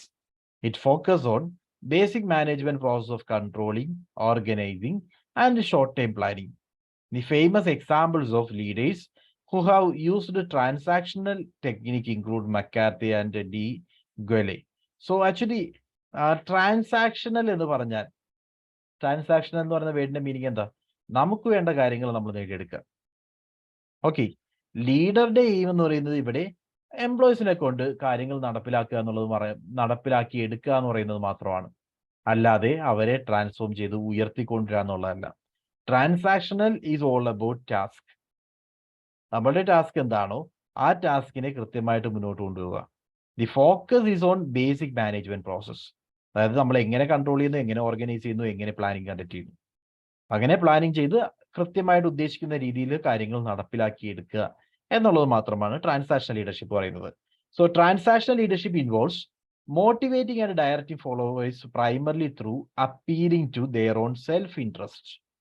എംപ്ലോയീസിന്റെ self interest satisfy ചെയ്യിപ്പിക്കുക, അതുവഴി നമുക്ക് വേണ്ട കാര്യങ്ങൾ നേടിയെടുക്കുക. ഇതാണ് തിയറി. അതിന് മുകളിലേക്കൊന്നുമില്ല. ട്രാൻസ്ഫോർമേഷനിലാണെങ്കിലോ എംപ്ലോയീസിനെ maximum ഉയർത്തിക്കൊണ്ടുവരിക എന്നുള്ള concept ആണ്, അവരുടെ വിഷണറീസ് ആയിരിക്കണം എന്നൊക്കെ പറഞ്ഞു. ഇവിടെ ആക്ച്വലി ട്രാൻസാക്ഷണലിൽ എംപ്ലോയീസിന്റെ സെൽഫ് ഇൻട്രസ്റ്റ് സാറ്റിസ്ഫൈ ചെയ്ത് അവരുടെ മോട്ടിവേഷൻ ക്രിയേറ്റ് ചെയ്യിപ്പിച്ച് ആ മോട്ടിവേഷൻ വഴി നമ്മളുടെ നീഡ് സാറ്റിസ്ഫൈ ചെയ്യിക്കുക. That's all. The power of transactional leader comes from their formal authority and responsibility in the organization. The goal of the follower is to obey the instructions of the leader. It can be a telling style. എന്തുകൊണ്ടാണ് telling style എന്ന് പറയുന്നത്? ഇവിടെ leader പറയുന്നു, ആ leader പറയുന്നത് കൃത്യമായിട്ട് instructions ആണ്, instructions follow ചെയ്താൽ മതി. ഓക്കെ, സോ എംപ്ലോയീസിന്റെ സെൽഫ് ഇൻട്രസ്റ്റുമായി ബന്ധപ്പെട്ട് ഓർഗനൈസേഷന്റെ ഗോൾസിനെ അറ്റാച്ച് ചെയ്യിപ്പിക്കുക. അവരുടെ ഇൻട്രസ്റ്റ് സാറ്റിസ്ഫൈ ചെയ്യുമ്പോൾ നമ്മളുടെ ഗോളും അച്ചീവ് ചെയ്യും എന്ന് വിശ്വസിക്കുന്ന തിയറിയാണ് transactional leadership theory. The leader believes in motivating through a system of rewards and punishment.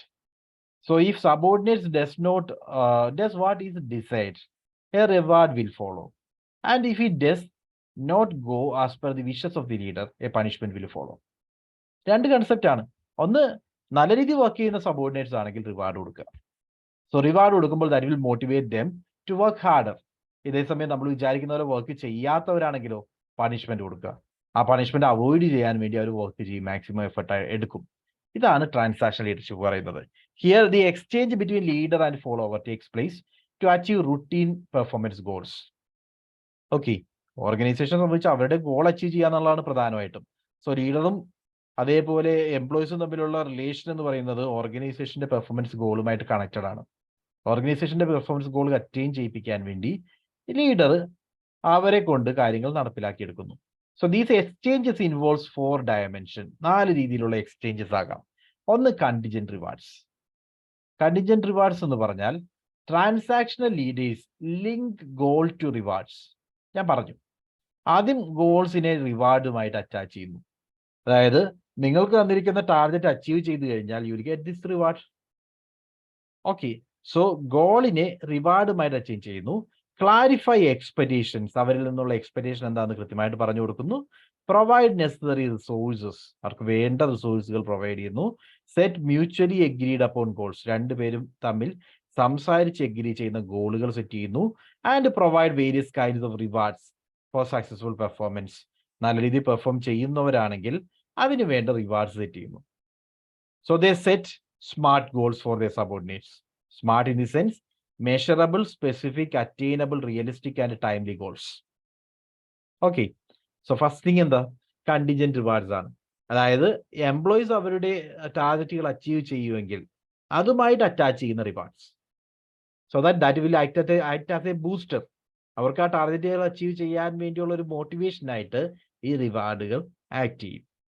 രണ്ടാമതായിട്ട് active management by exception. Transactional leaders actively monitor the work of their subordinates, watch for deviation from rules and standards, and taking corrective action to prevent mistakes. What is management by exemption? Management by exemption എന്ന് പറഞ്ഞാൽ regular matters ഒക്കെ അവർ ചെയ്തോട്ടെ, എന്തെങ്കിലും exemptions വന്നു കഴിഞ്ഞാൽ അത് monitor ചെയ്യുക, അതിൽ ഡിസിഷൻ എടുക്കേണ്ടത് ടോപ്പ് മാനേജ്മെന്റ് ആയിരിക്കും. ആ കൺസെപ്റ്റ് ആണ് മാനേജ്മെന്റ് ബൈ എക്സംഷൻ. സോ ഇവിടെ അത് തന്നെയാണ് ട്രാൻസാക്ഷൻ ലീഡർ ചെയ്യുന്നത്. നോർമൽ വർക്ക് ഒക്കെ, റെഗുലർ റുട്ടീൻ വർക്ക്സ് ഒക്കെ എംപ്ലോയീസിന് വിട്ടു കൊടുക്കും. എന്തെങ്കിലും ഡീവിയേഷൻസ് വന്നു കഴിഞ്ഞാൽ അപ്പോൾ ഇന്റർവീൻ ചെയ്ത് കറക്റ്റീവ് ആക്ഷൻസ് എടുക്കുക എന്നുള്ളതാണ് ട്രാൻസാക്ഷണൽ ലീഡർ ചെയ്യുന്നത്. So they will perform active management by exception. Then passive management exception. Active management by എക്സംഷനും പാസീവ് മാനേജ്മെന്റ് ബൈ എക്സംഷനും അവർ കണ്ടക്ട് ചെയ്യും. Transaction leader intervene only when standards are not met or when performance is not as per the expectations. They may even use punishment as a response to acceptance of unacceptable performance. So passive management by exemption, active management by exemption ഉണ്ട്.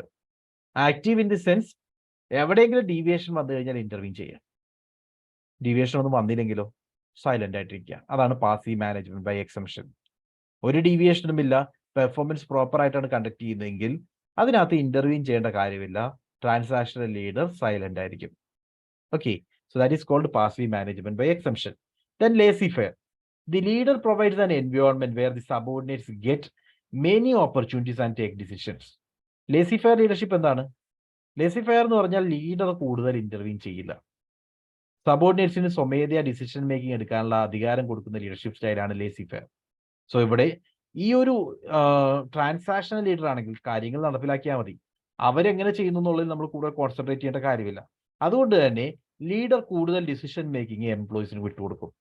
The leader himself abdicates responsibilities and avoids making decisions, and therefore the group often lacks direction. laissez-faire എന്ന് പറയുമ്പോൾ leader ഇവിടെ decision എടുക്കുന്നതിൽ നിന്ന് പലപ്പോഴും മാറി നിൽക്കും. അതുകൊണ്ട് തന്നെ പലപ്പോഴും പ്രശ്നമായിട്ട് അത് ബാധിക്കാം. പ്രശ്നമായിട്ട് പറയുകയാണെങ്കിൽ laissez-faire ആവുന്നത് കൊണ്ട് ഡയറക്ഷൻ കിട്ടില്ല, അതായത് എങ്ങനെയാണ് മുന്നോട്ട് പോകേണ്ടതെന്ന് ഇന്റർവീൻ ചെയ്യില്ല, കാര്യങ്ങൾ ചെയ്യുന്നത് എങ്ങനെയാണെന്ന് പറഞ്ഞു കൊടുക്കുന്നതിലൊന്നും ലീഡർ വലിയ റോൾ പ്ലേ ചെയ്യില്ല. അങ്ങനെ വരുമ്പോൾ ഡയറക്ഷൻ നഷ്ടപ്പെടാനും ചാൻസ് ഉണ്ട്, അതേപോലെ ഡിസിഷൻ മേക്കിംഗ് പവർ കൂടുതൽ എംപ്ലോയീസിന് കിട്ടാനുമുള്ള ചാൻസ് ഉണ്ട്. അതാണ് laissez-faire കൺസെപ്റ്റ്. സോ ഒരു ട്രാൻസാക്ഷണൽ ലീഡർഷിപ്പ് തിയറിയിലേക്ക് വരുമ്പോൾ 4 ഡയമെൻഷൻ നമുക്ക് ഐഡന്റിഫൈ ചെയ്യാൻ സാധിക്കും. ഒന്ന് കണ്ടിജന്റ് റിവാർഡ്സുമായിട്ട് അറ്റാച്ച് ചെയ്യപ്പെടുന്നു, അവരുടെ പ്രോഫിറ്റ്സ് അല്ലെങ്കിൽ അവരുടെ ഗോളും റിവാർഡുമായിട്ട് അറ്റാച്ച് ചെയ്യപ്പെടുന്നു. Then active management by exception ഉണ്ടാവും when there is deviation. Passive management by exception ആയിരിക്കും റെഗുലർ മാറ്റേഴ്സുമായി ബന്ധപ്പെട്ട്. ദെൻ ലീഡർഷിപ്പ് സ്റ്റൈൽ laissez-faire ആയിരിക്കും ഫോളോ ചെയ്യുന്നത്. ദാറ്റ് മീൻസ് എംപ്ലോയീസിന് ഡിസിഷൻ മേക്കിങ്ങിനുള്ള ഓപ്പർച്യൂണിറ്റി കൊടുക്കുകയാണ്, അതോടൊപ്പം തന്നെ എംപ്ലോയീസിന്റെ കാര്യങ്ങളിൽ കൂടുതലായിട്ട് ലീഡർ ഇന്റർവീൻ ചെയ്യുന്നില്ല. ഓക്കെ, ഇത് രണ്ടും അതുമായി ബന്ധപ്പെട്ട് പറയാം. അസംഷൻസ്. ട്രാൻസാക്ഷണൽ തിയറി അസ്യൂം ചെയ്യുന്നത് first, employees are motivated by reward and punishment. എംപ്ലോയീസിന് റിവാർഡ് കിട്ടുവാണെങ്കിലും പണിഷ്മെന്റ് കിട്ടുവാണെങ്കിലും, അതായത് പണിഷ്മെന്റിൽ നിന്ന് ഒഴിവാക്കാൻ വേണ്ടി ഒരു മോട്ടിവേറ്റഡ് ആയിരിക്കും എന്നൊരു അസംഷൻ ഈ തിയറി മുന്നോട്ട് വയ്ക്കുന്നുണ്ട്. പക്ഷെ അത് ശരിയാകണമെന്നില്ല. ഓക്കെ, റിവാർഡ് കൊടുത്തു കഴിഞ്ഞാൽ അത് മോട്ടിവേറ്റഡ് ആകും എന്ന് ഒരു അസംഷൻ വയ്ക്കുന്നുണ്ട്, അതും ശരിയാകണമെന്നില്ല. So subordinates have to obey the orders of the superior. Superior എന്ത് ഓർഡർ തന്നാലും അത് സബോർഡിനേറ്റ്സ് ഒബേ ചെയ്തേ പറ്റൂ എന്നുള്ളത് ഈ തിയറിയുടെ അസംഷൻ ആണ്. Then the subordinates are not self motivated. They have to be closely monitored and controlled to get the work done by from them. അതായത് സബോർഡിനേറ്റ് സെൽഫ് മോണിറ്റേർഡ് അല്ല, അതുകൊണ്ട് അവരെ പൂർണ്ണമായിട്ടും കൺട്രോൾ ചെയ്യണം, അവരെ പൂർണ്ണമായിട്ടും മോണിറ്റർ ചെയ്യണം എന്നൊക്കെ ഈ തിയറി പറയുന്നുണ്ട്. അതും 100% അതൊരു അസംഷൻ ആണ്, ശരിയാകണമെന്നില്ല. So these are the 3 assumptions based on which transactional theory can work. Transactional ലീഡറും ട്രാൻസ്ഫോർമേഷണൽ ലീഡറും തമ്മിലൊന്ന് കമ്പാരിസൺ നടത്തുവാണെങ്കിൽ, ട്രാൻസാക്ഷണൽ ലീഡർഷിപ്പ് എന്താണ്? ലീഡർഷിപ്പ് ഒരു റെസ്പോൺസീവ് ലീഡർഷിപ്പാണ്. മീൻസ് എന്താണോ സബോർഡിനേറ്റ് ചെയ്യുന്നത് അതിന് റെസ്പോണ്ട് ചെയ്യുക, അത്രമാത്രമാണ് ലീഡറുടെ ഉത്തരവാദിത്വം. ലീഡർ ഇവിടെ പ്രോമിനന്റ് റോൾ പ്ലേ ചെയ്യുന്നില്ല, അവരെ കൂടുതൽ ഇംപ്രൂവ് ചെയ്യിപ്പിക്കണം എന്നുള്ള രീതിയിലുള്ള പ്രോമിനന്റ് റോൾ പ്ലേ ചെയ്യുന്നില്ല. വേറാസ് ട്രാൻസ്ഫോർമേഷണൽ ലീഡർ ആണെങ്കിൽ പ്രൊആക്റ്റീവ് ആണ്. മീൻസ് അവിടെ ഈ ഫ്രീക്വന്റ് ആയിട്ടുള്ള ഇന്ററാക്ഷൻസ് നടക്കും, ഒരു ഇൻസ്പിറേഷണൽ പേഴ്സണാലിറ്റി ആയിട്ട് ആക്ട് ചെയ്യും.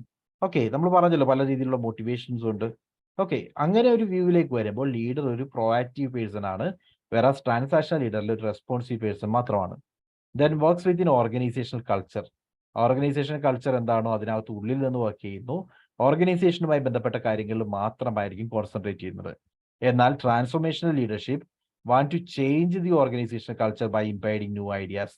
പുതിയ ഐഡിയാസ് കൊണ്ടുവരുന്നു, പുതിയ മാറ്റങ്ങൾ കൊണ്ടുവരുന്നു, അതുവഴി ഓർഗനൈസേഷൻ കൾച്ചറെ തന്നെ മാറ്റാനാണ് ട്രാൻസ്ഫോർമേഷണൽ ലീഡർഷിപ്പ് ട്രൈ ചെയ്യുന്നത്. Transactional leaders make employees achieve their organisational objectives through reward and punishment. Transactional leader ആണെങ്കിൽ റിവാർഡും പണിഷ്മെന്റും കൊടുത്ത് ഓർഗനൈസേഷണൽ ഒബ്ജക്റ്റീവ് അച്ചീവ് ചെയ്യാനാണ് ശ്രമിക്കുന്നത്. വേറാസ് ട്രാൻസ്ഫോർമേഷണൽ ലീഡർ ആണെങ്കിൽ leaders motivate and empower employees to achieve companies objective by appealing higher level and moral values. So കൂടുതൽ high level values ഒക്കെ provide ചെയ്തുകൊണ്ട് അവരെ എങ്ങനെ ഉയർത്തിക്കൊണ്ടുവരാന്നാണ് ഉദ്ദേശിക്കുന്നത്. സോ ലീഡർ പൂർണ്ണമായിട്ടും കമ്പനിയുടെ ഒബ്ജക്റ്റീവ്സിനെ ഉയർത്തുവാണ്, അല്ലെങ്കിൽ എംപ്ലോയീസിനെ മോട്ടിവേറ്റ് ചെയ്യുകയാണ്, അവരെ ഫ്യൂച്ചറിൽ എങ്ങനെയായിരിക്കും എന്നുള്ള രീതിയിൽ കാണിച്ചുകൊണ്ട് ഒരു വിഷണറിയുടെ റോളാണ് ലീഡർ അവിടെ ആക്ട് ചെയ്യുന്നത്. വേറാസ് ട്രാൻസാക്ഷൻ ലീഡറിലേക്ക് വരുമ്പോൾ it motivates forward by appealing to their self interest. അവരുടെ ഓൺ ഇൻട്രസ്റ്റ് എന്താണോ അതിനെ അച്ചീവ് ചെയ്യുന്ന രീതിയിൽ എന്താണ് ചെയ്യേണ്ടത് മാത്രമാണ് ട്രാൻസാക്ഷണൽ ലീഡർഷിപ്പ് പറയുന്നത്. എന്നാൽ transformational leadership motivate follower by encouraging them to transcend their own interest for those of the unit or group. അതായത് അവരുടെ ഇൻട്രസ്റ്റിനെ പുതിയതാക്കി ഉയർത്തിക്കൊണ്ടുവരുവാണ്. ട്രാൻസാക്ഷൻ ലീഡർ എന്ന് പറഞ്ഞു കഴിഞ്ഞാൽ നിലവിലുള്ള എംപ്ലോയി ഇൻട്രസ്റ്റ് എന്താണെന്ന് അത് സാറ്റിസ്ഫൈ ചെയ്യാൻ വേണ്ടി അവരെന്ത് ചെയ്യണം, അതുമായിട്ട് റിവാർഡിനെ മാച്ച് ചെയ്യുന്നു, റിവാർഡിനെ മാച്ച് ചെയ്യിപ്പിച്ചിട്ട് ആ റിവാർഡ് ഒബ്ജക്റ്റ് ഒരേ രീതി കൊണ്ടുവരാൻ ശ്രമിക്കുന്നു. അത് മാത്രമാണ് ട്രാൻസാക്ഷനിൽ ചെയ്യുന്നത്. ട്രാൻസ്ഫോർമേഷനിലാണെങ്കിൽ അവരൊരു വിഷണറീസിനെ പോലെയാണ്. ഫ്യൂച്ചർ എന്തായിരിക്കണം, എംപ്ലോയീസിന് എവിടെ വരെ ഉയരാൻ സാധിക്കും എന്ന് അവർക്ക് പറഞ്ഞു കൊടുത്തുകൊണ്ട് അവരെ ഉയർത്തിക്കൊണ്ടുവരാനായിരിക്കും കൂടുതലായിട്ട് ശ്രമിക്കുന്നത്. So that's the difference between transactional and transformational leader. Okay ആണോ? കൺസെപ്റ്റ് ക്ലിയർ ആണോ? Transactional leadership and transformational leadership.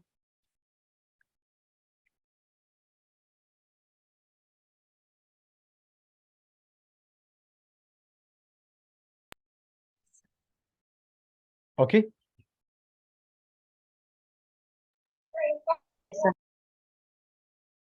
Right. Now, let's move on. അടുത്തത് Iowa and Michigan studies. Iowa and Michigan studies. Kurt Lewin, the researcher at the University of Iowa, and his colleagues made some of the earliest attempts to scientifically determine effective leadership behavior. They concentrated on 3 leadership styles. So, Iowa and Michigan സ്റ്റഡീസിന്റെ ഭാഗമായിട്ട് കുറച്ച് പഠനങ്ങൾ നടത്തിയിട്ടുണ്ട്. അപ്പോൾ ആദ്യത്തെ ലെവലിൽ നമ്മൾ പറയുകയാണെങ്കിൽ ആ പഠനത്തിൽ കേർട്ട് ലെവിന്റെ കോൺട്രിബ്യൂഷൻ ആണ്. കേട്ട ലിവിനും അദ്ദേഹത്തിന്റെ കൊളീഗ്സും ചേർന്നുകൊണ്ട് കുറച്ച് പഠനങ്ങൾ നടത്തുകയും അതിൽ നിന്നും ലീഡർഷിപ്പ് സ്റ്റൈലിനെ 3ആയിട്ട് ഡിവൈഡ് ചെയ്യുകയും ചെയ്തു. ആ 3 ലീഡർഷിപ്പ് സ്റ്റൈൽ എന്ന് പറയുന്നത് ഒന്ന് ഓട്ടോക്രാറ്റിക് ലീഡർഷിപ്പ് സ്റ്റൈൽ, രണ്ടാമതായിട്ട് ഡെമോക്രാറ്റിക് ലീഡർഷിപ്പ് ആൻഡ് മൂന്നാമതായിട്ട് lessee fair leadership. So autocratic leader ആരാണെന്ന് അറിയാമല്ലോ. Autocratic leader tends to make decisions without involving subordinates, spells out the work methods, provide workers with very limited knowledge of the goals, and sometimes give negative feedback. So, ഇവിടെ autocratic leadership എന്ന് പറയുന്ന concept കൊണ്ട് ഉദ്ദേശിക്കുന്നത് ഇത്ര മാത്രമാണ്. Decision പൂർണ്ണമായിട്ടും leader എടുക്കുന്നു. Then അദ്ദേഹം തീരുമാനിച്ച കാര്യങ്ങൾ വർക്കേഴ്സിനോട് ചെയ്യാൻ പറയുന്നു. അപ്പോൾ അവരുടെ ഗോൾസ് എന്താണെന്നുള്ളതൊക്കെ ലിമിറ്റ് ചെയ്യുകയാണ്. അതോടൊപ്പം തന്നെ നെഗറ്റീവ് ഫീഡ്ബാക്ക് കൊടുക്കേണ്ട സമയങ്ങളിൽ നെഗറ്റീവ് ഫീഡ്ബാക്ക് കൊടുക്കുകയാണ്. ഇതൊക്കെ വഴി എംപ്ലോയീസിനെ കൊണ്ട് ഡിസിഷൻ അറ്റൈൻ ചെയ്യിപ്പിക്കാൻ ശ്രമിക്കുകയാണെങ്കിൽ അത് ഓട്ടോക്രാറ്റിക് ലീഡറാണ്. ഓക്കെ. രണ്ടാമതായിട്ട് democratic or participative leader includes the group in decision making. They consult the subordinates on proposed action and encourage participation from them. Democratic leader let the group determine work methods, make overall goals known, and use feedback to help subordinate. Democratic എന്ന് പറഞ്ഞാൽ എന്താ? എംപ്ലോയീസിനെ കൂടി decision മേക്കിങ്ങിൽ participate ചെയ്യിപ്പിക്കുകയാണ്. അപ്പോൾ അവര് participate ചെയ്ത് അവരോടൊപ്പം നിന്നുകൊണ്ടുള്ള ഡിസിഷനെയാണ് കൂടുതൽ promote ചെയ്യപ്പെടുന്നത്. So democratic leader let the group determine work methods, എങ്ങനെയാണ് ചെയ്യേണ്ടതെന്ന് ആ ഗ്രൂപ്പിൽ തന്നെ തീരുമാനിക്കാം. മേക്ക് ദെയർ ഓൺ ഗോൾസ്, അവർ തന്നെ ഗോൾസ് എന്താണെന്നുള്ളത് സെറ്റ് ചെയ്യുക, ആ ഗോൾസ് ഷെയർ ചെയ്യുക, അവർ തമ്മിലുള്ള ഡിസ്കഷന് ശേഷമായിരിക്കും തീരുമാനിക്കുന്നത്. അതോടൊപ്പം use feedback to help subordinate, feedback സബോർഡിനേറ്റിനെ ഹെൽപ്പ് ചെയ്യാൻ വേണ്ടി യൂസ് ചെയ്യുക. ഇതൊക്കെയാണ് democratic style. Then comes laissez faire leadership. Laissez faire ലീഡർഷിപ്പിലേക്ക് വരുമ്പോൾ use their power very rarely. അവർ പവർ ഉപയോഗിക്കുന്നില്ല, ബിക്കോസ് അവർ പൂർണ്ണമായിട്ട് ഡിസിഷൻ മേക്കിൽ പാർട്ടിസിപ്പേറ്റ് ചെയ്യുന്നില്ല, മാറി നിൽക്കുകയാണ്. They give the group complete freedom. കാര്യങ്ങൾ പൂർണ്ണമായിട്ട് നിങ്ങൾ ചെയ്തു എന്നുള്ള രീതിയിലായിരിക്കും ലീഡർ ആക്ട് ചെയ്യുന്നത്. Such leader depend largely on the subordinates to set their own goals and the means for achieve them. So എങ്ങനെയാണ് ഗോൾ അച്ചീവ് ചെയ്യേണ്ടത്, ആ ഗോള് സെറ്റ് ചെയ്യുന്നതിലും ആ ഗോൾ അച്ചീവ് ചെയ്യുന്നതിലും സബോർഡിനേറ്റ്സിനെ ഡിറ്റർമിൻ ചെയ്യുന്നു. സബോർഡിനേറ്റ് സ്വയം തീരുമാനിക്കുകയാണ് ചെയ്യുന്നത്. So they see their role as one of aiding the operation of followers by furnishing them with information and acting primarily as a contact with the group's external environment. അതായത് ഇവർ actually ഗ്രൂപ്പിന്റെ ലീഡറായിട്ട് act ചെയ്യുന്നില്ല, ഇവർ just മാറി നിൽക്കും. എന്നിട്ട് ആ ഗ്രൂപ്പിനോട് സ്വന്തമായിട്ട് കാര്യങ്ങൾ തീരുമാനിക്കാൻ പറയുന്നു. അവർ തന്നെ വർക്ക് മെത്തേഡ്സ് എങ്ങനെയാണ് ചെയ്യേണ്ടത്, എങ്ങനെയാണ് ഡിസിഷൻ എടുക്കേണ്ടത്, എന്താണ് ഡിസിഷൻ എടുക്കേണ്ടത് പൂർണ്ണമായിട്ടും തീരുമാനിക്കുന്നത് ആ ഗ്രൂപ്പ് മെമ്പേഴ്സ് ആയിരിക്കും. സോ ഇവിടെ ലീഡറുടെ റോൾ എന്ന് പറയുന്നത് ഗ്രൂപ്പും എക്സ്റ്റേണൽ എൻവയോൺമെന്റും തമ്മിലുള്ള കണക്ഷൻ ആയിട്ട് മാത്രമായിരിക്കും ലീഡർ ആക്ട് ചെയ്യുക. എന്നാൽ ഗ്രൂപ്പിനകത്തെ ഡിസിഷൻ മേക്കിങ്ങിനകത്ത് ലീഡർ ഒരു പാർട്ടിസിപ്പേഷൻ നടത്തുന്നില്ല. അതാണ് laissez faire leadership. Okay. They to avoid giving feedback. അവർ റൈറ്റ് ടൈമിൽ ഫീഡ്ബാക്ക് ഒന്നും പ്രൊവൈഡ് ചെയ്യില്ല, ഒരു രീതിയിലുള്ള ഫീഡ്ബാക്കും യൂസ് ചെയ്യില്ല. അതാണ് ലേസി ഫെയർ ലീഡർഷിപ്പിന്റെ ഒരു ഫോൾട്ട്.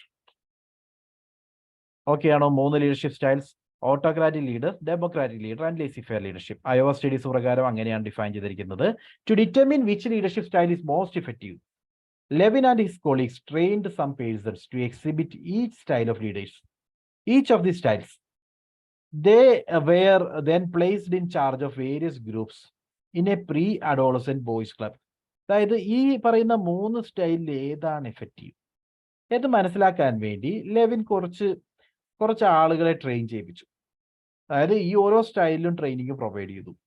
അതിനുശേഷം കുറച്ച് കുട്ടികളുടെ ഗ്രൂപ്പിൽ ഇവരെ ചാർജ് ആക്കി അപ്പോയിന്റ് ചെയ്തു.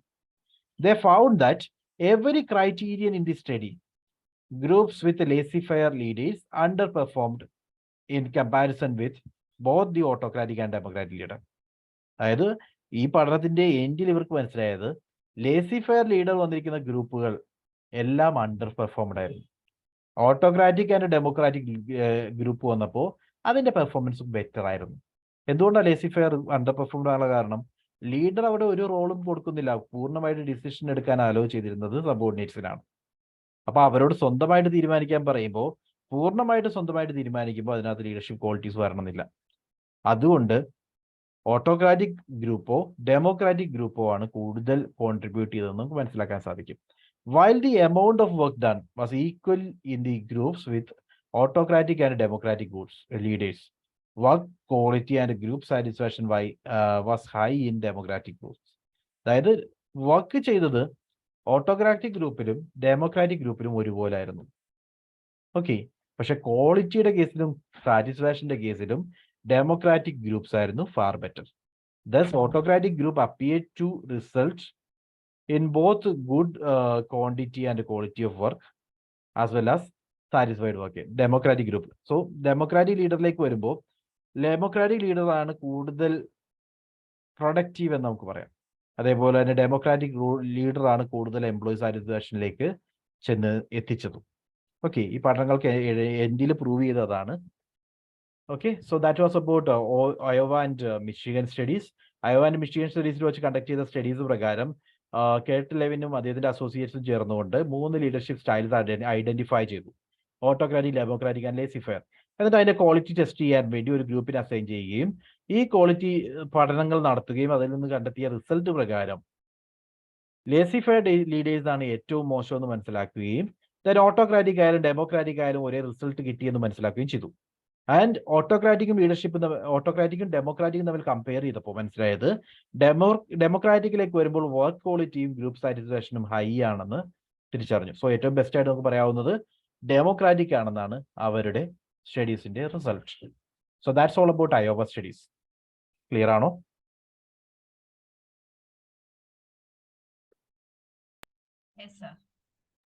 Yes, sir. Okay, fine. Next is Ohio State studies. In 1945, a group of researchers at Ohio University began extensive investigation on leadership. They initiated the process by identifying a number of important leader behavior. The researchers then designed a questionnaire to measure the behaviors of different leaders and track factors such as group performance and satisfaction to see which behavior are most effective. അപ്പോൾ ഇത് Ohio state യൂണിവേഴ്സിറ്റീസിൽ leadership quality പഠിക്കാൻ വേണ്ടി നടത്തിയ ഒരു പഠനമാണ്. അതിന്റെ research പ്രകാരം ഒരു ക്വസ്റ്റ്യനെയർ ക്രിയേറ്റ് ചെയ്യുകയും ഈ ക്വസ്റ്റ്യൻ ഉപയോഗിച്ചുകൊണ്ട് ഏത് ലീഡർഷിപ്പാണ്, ഏത് ലീഡറാണ് കൂടുതൽ എഫക്റ്റീവ് എന്ന് ഐഡന്റിഫൈ ചെയ്യാനാണ് ശ്രമിച്ചത്. Like in the case of previous study, the most publicised aspect of the studies was the identification of 2 dimensions of leadership behaviour. ഇവിടെ ആക്ച്വലി 2 ബിഹേവിയർ ഡയമെൻഷൻസ് ഐഡന്റിഫൈ ചെയ്തു. ഒന്ന് ഇനീഷ്യേറ്റിംഗ് സ്ട്രക്ചർ ആൻഡ് കൺസിഡറേഷൻ. ഈ 2 behaviour ആണ് identify ചെയ്തത്. Initiating structure is the extent to which a leader defines his or her role and those of subordinates so as to achieve organizational goal. Initiating structure എന്ന് പറഞ്ഞു കഴിഞ്ഞാൽ അതായത് എത്രമാത്രം leader effort എടുക്കുന്നുണ്ട്, ലീഡറുടെ റോളും സബോർഡിനേറ്റ്സിന്റെ റോളും കൃത്യമായിട്ട് നിർവചിക്കാൻ വേണ്ടി എത്രമാത്രം എഫേർട്ട് എടുക്കുന്നുണ്ട് എന്നുള്ളതാണ് initiating structure. Okay, so leader ആരാണ്, അദ്ദേഹത്തിന്റെ റോൾ എന്താണെന്ന് ഡിഫൈൻ ചെയ്യാൻ വേണ്ടി ലീഡർ എത്ര എഫേർട്ട് കൊടുക്കുന്നുണ്ട്, സബോർഡിനേറ്റ് എന്താണ്, അവരുടെ റോൾ എന്താണ് എന്ന് ഡിഫൈൻ ചെയ്യാൻ വേണ്ടി ലീഡർ എത്ര എഫേർട്ട് കൊടുക്കുന്നു. ആ സ്ട്രക്ചർ ക്രിയേറ്റ് ചെയ്യുന്ന പ്രോസസ്സാണ് initiating structure. Then so here രണ്ട് ക്രൈറ്റീരിയാസ് ആണ് എടുത്തിരിക്കുന്നത്. ഒന്ന് ഇനീഷ്യേറ്റിംഗ് സ്ട്രക്ചറും കൺസിഡറേഷനും. അത് വെച്ചുകൊണ്ട് നിങ്ങൾക്ക് പറയാം, ഓഹിയോ മോഡൽ ഇതാണ്: low consideration, high consideration, then low initiating structure, high initiating structure. ഇങ്ങനെയാണ് അത് ഡിഫൈൻ ചെയ്തിരിക്കുന്നത്. ജസ്റ്റ് എക്സ്പ്ലെയിൻ ചെയ്യാം. It is similar to job centred leader behaviour of Michigan studies, but includes a broader range of managerial aspects such as planning, organizing, and directing. The focus primarily on task-oriented issues. അതായത് ഈ പറയുന്ന initiating structure എന്ന് പറയുമ്പോൾ initiating സ്ട്രക്ചറിൽ പ്രധാനമായിട്ടും concentrate ചെയ്യുന്നത് job centred ആയിട്ടുള്ള leadership behaviour ആണ്. ലീഡർ എത്രമാത്രം ജോബിൽ കോൺസെൻട്രേറ്റഡ് ആണ്, അദ്ദേഹം എത്രമാത്രം പ്ലാനിങ്ങിൽ കോൺസെൻട്രേറ്റഡ് ആണ്, എങ്ങനെയാണ് ഓർഗനൈസിങ് നടത്തുന്നത്, എന്താണ് അദ്ദേഹത്തിന്റെ ഡയറക്റ്റിംഗ് റോൾ, ഇങ്ങനെയുള്ള ടാസ്ക് ഓറിയന്റഡ് ആയിട്ടുള്ള ബിഹേവിയർ ആണ് ഇനീഷ്യേറ്റിംഗ് സ്ട്രക്ചർ വഴി ഡിഫൈൻ ചെയ്തിരിക്കുന്നത്. So that is initiating structure. കേട്ടോ. ദെൻ കൺസിഡറേഷൻ എന്ന് പറയുമ്പോൾ consideration is the degree of mutual trust between leader and subordinates. അതായത് ലീഡറും സബോർഡിനേറ്റ്സും എത്രമാത്രം മ്യൂച്വൽ ട്രസ്റ്റ് കാണിക്കുന്നുണ്ട്, how much The leader respects subordinates' ideas and show concern for their feeling. So, concern for subordinates എന്ന് പറയുന്നതാണ് consideration. Concern for production or concern for organisation എന്ന് പറയുന്നതാണ് നമ്മളുടെ initiative structure കൊണ്ട് ഉദ്ദേശിച്ചത്. രണ്ട് ആസ്പെക്റ്റും ക്ലിയർ ആയിട്ട് മനസ്സിലാക്കുക. രണ്ട് ലെവലാണ് ലീഡർഷിപ്പിന്, രണ്ട് ഇമ്പോർട്ടൻറ്റ് ഫാക്ടേഴ്സ് ആണ് ഐഡന്റിഫൈ ചെയ്തത്. ഒന്ന് ഇനീഷ്യേറ്റീവ് സ്ട്രക്ചർ, അതായത് ഓർഗനൈസേഷന്റെ പ്ലാനിങ്, ഓർഗനൈസേഷന്റെ ഓർഗനൈസിങ്, ഡയറക്റ്റിംഗ് പോലുള്ള ആക്ടിവിറ്റീസിൽ എത്രമാത്രം കോൺസെൻട്രേറ്റഡ് ആണ് എന്നുള്ളതാണ് ഇനീഷ്യേറ്റീവ് സ്ട്രക്ചർ പറയുന്നത്. അതേസമയം കൺസിഡറേഷൻ ആണെങ്കിൽ അവർക്ക് സബോർഡിനേറ്റ്സിനോടുള്ള ഫീലിംഗ്, എത്രമാത്രം മ്യൂച്വൽ ട്രസ്റ്റ് അവിടെയുണ്ട്, അതോടൊപ്പം തന്നെ സബോർഡിനേറ്റ്സിന്റെ ഫീലിംഗ് എത്രമാത്രം റെസ്പെക്ട് ചെയ്യുന്നുണ്ട്, അവരുടെ ഐഡിയാസിനെ എത്രമാത്രം കൺസേൺ കൊടുക്കുന്നുണ്ട്, ഇതെല്ലാം കൺസിഡറേഷന്റെ ഭാഗമാണ്. So consideration is similar to employees centred leadership behaviour of the Michigan studies. So it emphasises the people related issues. അതായത് കൺസിഡറേഷൻ എന്ന് പറഞ്ഞാൽ ഇവിടെ പീപ്പിൾ റിലേറ്റഡ് ഇഷ്യൂസ് ആണ്, വേറെ ഇനീഷ്യേറ്റീവ് സ്ട്രക്ചർ എന്ന് പറഞ്ഞാൽ ടാസ്ക് റിലേറ്റഡ് ഇഷ്യൂസ് ആണ്. So A consideration oriented leader is more likely to be friendly towards subordinates, encourage their participation in decision making, and maintains a good two-way communication. Consideration oriented ആയിട്ടുള്ള leader ആണെങ്കിൽ അവര് എംപ്ലോയീസിനോട് കൂടുതൽ friendly ആയിരിക്കും. Because അത് consideration എന്ന് പറഞ്ഞാൽ നമ്മൾ നേരത്തെ പറഞ്ഞ കൺസേൺ ഫോർ പീപ്പിൾ കൺസെപ്റ്റ് തന്നെയാണ്. കൺസിഡറേഷൻ എന്ന് പറയുമ്പോൾ എംപ്ലോയീസിനോട് എത്രമാത്രം കൺസിഡറേഷൻ കാണിക്കുന്നുണ്ട്, അവർ പീപ്പിൾ റിലേറ്റഡ് ആണ്. സോ സബോർഡിനേറ്റ്സിനോട് ഫ്രണ്ട്ലി ആയിരിക്കും, പാർട്ടിസിപ്പേഷൻ പ്രൊമോട്ട് ചെയ്യും, ഡിസിഷൻ മേക്കിങ്ങിൽ അവരെ പാർട്ടിസിപ്പേറ്റ് ചെയ്യിപ്പിക്കുന്നു, then maintains good two way communication. ഇതെല്ലാം കൺസിഡറേഷൻ കൂടുതലാണെന്ന് നമുക്ക് കാണാൻ സാധിക്കും. As opposed to the Iowa and Michigan studies which considered leadership dimensions, that is employee centred approach and job centred approach as the two opposite end of the same continuum. The Ohio State studies considers initiating structure and consideration as the to independent behaviour. Okay, അതായത് Michigan Iowa സ്റ്റഡീസിലും Michigan സ്റ്റഡീസിലും നമ്മൾ കണ്ടത് അവിടെ കൂടുതൽ concentrate ചെയ്യുന്നത് job related ആസ്പെക്ട്സിലാണ്. അതേപോലെ employee centred and job centred എന്നാണ് നമ്മൾ ഡിഫൈൻ ചെയ്തിരിക്കുന്നതെങ്കിൽ എംപ്ലോയി സെന്റേർഡ്, ജോബ് സെന്റേർഡ്, അങ്ങനെയാണ് മുമ്പ് പറയുന്ന കാര്യങ്ങളെല്ലാം നമ്മൾ ഡിഫൈൻ ചെയ്തതെങ്കിൽ ഇവിടെ വരുമ്പോൾ ഒഹിയോ സ്റ്റേറ്റ് സ്റ്റഡീസിലേക്ക് വരുമ്പോൾ ഇവിടെ കോൺസെൻട്രേറ്റ് ചെയ്യുന്ന രണ്ട് ആസ്പെക്ട്സ്, ഒന്ന് ഇനീഷ്യേറ്റിംഗ് സ്ട്രക്ചർ, അതിൽ മാനേജർ എത്രമാത്രം കോൺസെൻട്രേറ്റഡ് ആണ്, അതേപോലെ കൺസിഡറേഷനിൽ മാനേജർ എത്രമാത്രം കോൺസെൻട്രേറ്റഡ് ആണ്. രണ്ടും പാരലലി ചിന്തിക്കുമ്പോൾ രണ്ടും ഏകദേശം ഒന്നാന്ന് തോന്നും, പക്ഷെ ഡിഫറെന്റ് ആണ്. എന്തുകൊണ്ടാണെന്ന് വെച്ച് കഴിഞ്ഞാൽ ആദ്യത്തേൽ ജോബ് റിലേറ്റഡ് ആസ്പെക്റ്റും എംപ്ലോയി സെന്റേർഡ് അപ്രോച്ചുമാണ്. ഇവിടെ എംപ്ലോയീസിനെ കൂടുതൽ കോൺസെൻട്രേറ്റ് ചെയ്യുന്നു, പക്ഷെ ഇവിടെ വരുമ്പോൾ എംപ്ലോയീസുമായിട്ട് ഉള്ള അദ്ദേഹത്തിന്റെ ബിഹേവിയർ എങ്ങനെയാണ് എന്നാണ് ഡിഫൈൻ ചെയ്തത്. ഇനീഷ്യേറ്റീവ് സ്ട്രക്ചർ ജോബ് സെന്റേർഡ് മാത്രമല്ല, ജോബ് സെന്റേർഡ് എന്ന് പറയുമ്പോൾ അവരുടെ റിസൾട്ട് ഉണ്ടാക്കുന്നതിൽ എത്രമാത്രം കോൺസെൻട്രേറ്റഡ് ആണെന്നാണ്. ഇനീഷ്യേറ്റീവ് സ്ട്രക്ചറിൽ ഉദ്ദേശിക്കുന്നത് മാനേജീരിയൽ ആക്ടിവിറ്റീസ് എത്രമാത്രം എഫിഷ്യന്റ് ആയിട്ട് അദ്ദേഹം ചെയ്യുന്നു എന്നാണ്. That is the difference. Structure means managerial activities, അതായത് ഓർഗനൈസേഷന്റെ പ്ലാനിങ്, ഓർഗനൈസിങ്, ഡെവലപ്പിംഗ് പോലുള്ള ആക്ടിവിറ്റീസ് എങ്ങനെയാണ്, പ്ലാനിങ്, ഓർഗനൈസിങ്, കൺട്രോളിംഗ് പോലുള്ള ആക്ടിവിറ്റീസ് എങ്ങനെയാണ് ചെയ്യുന്നത്, അതിൽ എത്രമാത്രം മാനേജർ കൺസേൺഡ് ആണ്, അതാണ് സ്ട്രക്ചർ ഡിഫൈൻ ചെയ്യുക. കൺസിഡറേഷൻ എന്ന് പറഞ്ഞാൽ എംപ്ലോയി സെൻട്രിക് ആയിട്ടുള്ള ആക്ടിവിറ്റീസിൽ മാനേജർ എത്രമാത്രം കോൺസെൻട്രേറ്റഡ് ആണ്.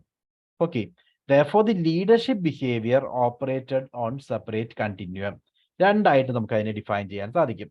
A leader could thus be high on both the dimensions, or high on one dimension and low on another, or could display graduations in between. This two-dimensional model of leaders' behavior made sense as many leaders display both initiating structure and consideration dimensions. അതായത് നമ്മളിപ്പോൾ ഈ ഒരു കൺസെപ്റ്റിൽ ഇത് രണ്ടും different ആയിട്ട് നിൽക്കുന്ന കാര്യങ്ങളായിട്ടാണ് define ചെയ്യുന്നത്. അതായത് കൺസിഡറേഷനുമായി ബന്ധപ്പെട്ട കണ്ടിന്യൂറ്റിൽ നമുക്ക് ചിലപ്പോൾ അദ്ദേഹം ലോ ആയിരിക്കാം, വേറെ ഇനീഷ്യേറ്റീവ് സ്ട്രക്ചറുമായി ബന്ധപ്പെട്ട് ഹൈ ആയിരിക്കാം. സോ ഇത് രണ്ടും ഒരുമിച്ച് വരുന്ന ലീഡർ ഉണ്ടാവും. അതേപോലെ ലോ കൺസിഡറേഷനും ലോ ഇനീഷ്യേറ്റീവ് സ്ട്രക്ചറുള്ള ലീഡർ ഉണ്ടാകാം, അല്ലെങ്കിൽ ഹൈ കൺസിഡറേഷനും ഹൈ ഇനീഷ്യേറ്റീവ് സ്ട്രക്ചറും ഉള്ള ലീഡർ ഉണ്ടാകാം. ഇത് രണ്ട് ആസ്പെക്റ്റ് ആണ്. ഇനീഷ്യേറ്റീവ് സ്ട്രക്ചർ എന്ന് പറയുന്നതും കൺസിഡറേഷൻ എന്ന് പറയുന്നതും രണ്ട് ആസ്പെക്റ്റ് ആയിട്ടാണ് ഡിഫൈൻ ചെയ്യുന്നത്. ഇത് രണ്ടും ഒരു ഇൻഡിവിജ്വൽ ചിലപ്പോൾ കാണാം. ആണ് ഞാനിവിടെ പറഞ്ഞത്, ശ്രദ്ധിക്കുക. A leader could thus be high on both, രണ്ട് ഡയമെൻഷനിലും ഹൈ ആകാം, or high on one dimension and low on another, ഒരെണ്ണത്തിൽ ഹൈയും ഒരെണ്ണത്തിൽ ലോയും ആകാം, ലൈക്ക് ദിസ്. കണ്ടോ? Low consideration, high initiative structure, or could display graduations in between. രണ്ടിലും മീഡിയേറ്റിംഗ് റോൾ ആകാം, രണ്ടുപേരും ലോ ആകാം, ഓക്കെ, അല്ലെങ്കിൽ രണ്ടിലും മിഡിലാകാം, എന്ത് വേണമെങ്കിലും ആകാം. Or could display graduation in between. So this two-dimensional mode of leaders behavior made sense as many leaders display both initiating structure and consideration dimension. അപ്പോൾ ഇങ്ങനെ നമ്മൾ നോക്കുമ്പോൾ രണ്ട് കാര്യവും ലീഡേഴ്സ് കാണാറുണ്ട്. അവർ ഇനീഷ്യേറ്റീവ് സ്ട്രക്ചർ ക്രിയേറ്റ് ചെയ്യാൻ ശ്രമിക്കാറുണ്ട്, അതേപോലെ കൺസിഡറേഷൻ കാണിക്കാറുണ്ട്. അപ്പോൾ അങ്ങനെ നോക്കുമ്പോൾ ഈ പറയുന്ന കൺസെപ്റ്റിന് കൂടുതൽ വാലിഡിറ്റി ഉള്ളതായിട്ട് നമുക്ക് പറയാം. The two-dimensional approach led to the interesting probability that a leader might be able to place emphasis on both task and people-related issues. They may be able to produce high levels of subordinate satisfaction by being considerate, and at the same time can be specific about the result expected. So, thereby focusing on task issues also. അതായത് രണ്ടും സംഭവിക്കാം. ഞാൻ ഈ പറഞ്ഞ അതേ കാര്യമാണ്. ഒന്നെങ്കിൽ law consideration വരാം, ഹൈ ഇനിഷ്യേറ്റീവ് സ്ട്രക്ചർ വരാം, ദെൻ ഹൈ കൺസിഡറേഷൻ വരാം, ലോ ഇനിഷ്യേറ്റീവ് സ്ട്രക്ചർ വരാം. അങ്ങനെ ഏത് രീതിയിൽ വേണമെങ്കിലും ഈ റിലേഷൻ നമുക്ക് പറയാൻ സാധിക്കും. However, this theory is too simplistic. It later became apparent and that situational factors like nature of the task and the exemptions of subordinates affected the success of leadership behavior. അതായത് ഇവിടെ actually രണ്ട് factors മാത്രമേ എടുത്തിട്ടുള്ളൂ. ഒന്ന് consideration, ഒന്ന് initiative structure. അത് പറയുമ്പോൾ അത്രയും സിമ്പിൾ ആണ്, അത്രയും സിംപ്ലിസ്റ്റിക് ആയിട്ടുള്ള ഒരു അപ്രോച്ചാണ് ഒഹിയോ സ്റ്റേറ്റ് സ്റ്റഡീസ് നടത്തിയിരിക്കുന്നത്. വേറാസ് വർക്കിന്റെ നേച്ചറിനെ പറ്റിയോ സബോർഡിനേറ്റ്സിന്റെ എക്സ്പെക്ടേഷനെ പറ്റിയോ അങ്ങനെ ഒരു കാര്യവും ഇവിടെ ചർച്ച ചെയ്തിട്ടില്ല. അങ്ങനെയുള്ള കാര്യങ്ങളും ചിലപ്പോൾ ലീഡർഷിപ്പിന്റെ ബിഹേവിയറിനെ അഫക്റ്റ് ചെയ്യാം. അതൊക്കെയാണ് ഒഹിയോ സ്റ്റേറ്റ് സ്റ്റഡീസിന്റെ limitations. Okay, so that's all about Ohio State studies. Concept clear ആയോ? ഒഹിയോ സ്റ്റേറ്റ് സ്റ്റഡീസ് പ്രകാരം ലീഡേഴ്സിന്റെ ബിഹേവിയറിനെ രണ്ടായിട്ട് ക്ലാസിഫൈ ചെയ്തു. ഒന്ന് initiative structure and consideration. Initiative structure എന്ന് പറഞ്ഞു കഴിഞ്ഞാൽ അത് ജോബ് റിലേറ്റഡ് ആയിട്ടുള്ള ലീഡർ ബിഹേവിയർ ആണ്. എങ്ങനെയാണ് പ്ലാൻ ചെയ്യുന്നത്, എങ്ങനെയാണ് ഓർഗനൈസ് ചെയ്യുന്നത്, എങ്ങനെയാണ് ഡയറക്റ്റ് ചെയ്യുന്നത്, ഇതൊക്കെയാണ് ഇനീഷ്യേറ്റീവ് സ്ട്രക്ചറിന്റെ ഭാഗമായിട്ട് വരുന്നത്. വേറെ കൺസിഡറേഷൻ എന്ന് പറഞ്ഞാൽ സബോർഡിനേറ്റ്സുമായി ബന്ധപ്പെട്ട് അവരുടെ ഐഡിയാസിന് എത്രമാത്രം വില കൊടുക്കുന്നു, അവരുടെ ഫീലിങ്സ് എത്രമാത്രം മനസ്സിലാക്കുന്നു എന്നുള്ള കാര്യങ്ങളൊക്കെയാണ് കൺസിഡറേഷന്റെ ഭാഗമായിട്ട് വരുന്നത്. സോ ഈ രണ്ട് കാര്യങ്ങളും രണ്ട് ഡിഫറെന്റ് ആസ്പെക്ട് ആയിട്ട് എടുത്ത് വെച്ചുകൊണ്ട് നമുക്ക് ലീഡർഷിപ്പിനെ ഡിഫൈൻ ചെയ്യാം എന്നാണ് ഈ തിയറി പറഞ്ഞത്. അതായത് ഈ രണ്ട് കാര്യത്തിലും ഒരു ഹൈ എൻഡും ലോ എൻഡും നമുക്ക് വേണമെങ്കിൽ കാണാം, അല്ലെങ്കിൽ ഒരു ഹൈ എൻഡും കാണാം, ലോ എൻഡും കാണാം. ആ രീതിയിൽ നമുക്ക് ഇതിനെ ഡിഫൈൻ ചെയ്യാൻ സാധിക്കും. ഓക്കെ, പക്ഷെ ഇത് ടു സിംപ്ലിസ്റ്റിക് ആണ്. അത് മറ്റ് പല ഫാക്ടേഴ്സും ലീഡർഷിപ്പിനെ അഫക്ട് ചെയ്യുന്നുണ്ട്. അതിനൊന്നും പറ്റി ഒരു കൺസിഡറേഷൻ നടത്തിയിട്ടില്ല. അതാണ് ഒഹിയോ സ്റ്റേറ്റ് സ്റ്റഡീസിന്റെ ലിമിറ്റേഷൻ. Is it clear?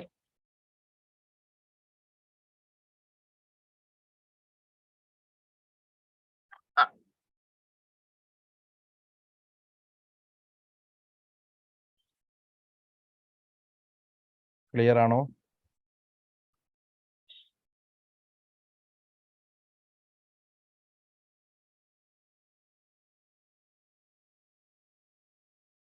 അതെ sir. Okay, fine. Then next is Likkert's management system. So Renis's Lickert and his associates studied the patterns and style of managers for 3 decades at the University of Michigan. മിഷിഗനിൽ നടത്തിയ സ്റ്റഡീസിന്റെ result ആണ് and identified a 4-fold model of management system. So leadership സ്റ്റൈൽസിനെ പറ്റി പഠിച്ചിട്ട് ഒരു management സിസ്റ്റത്തിന്റെ ഒരു 4-fold മോഡലാണ് അവർ ഡെവലപ്പ് ചെയ്തത്. This model was developed on the basis of questionnaire administered to managers in over 200 organizations and research into the performance characteristics of different types of organization. ഒരു questionnaire ഉപയോഗിച്ചുകൊണ്ട് ലീഡർഷിപ്പിന്റെ സ്റ്റൈലിനെ അസസ് ചെയ്യുകയാണ് ചെയ്തത്. So the four systems of management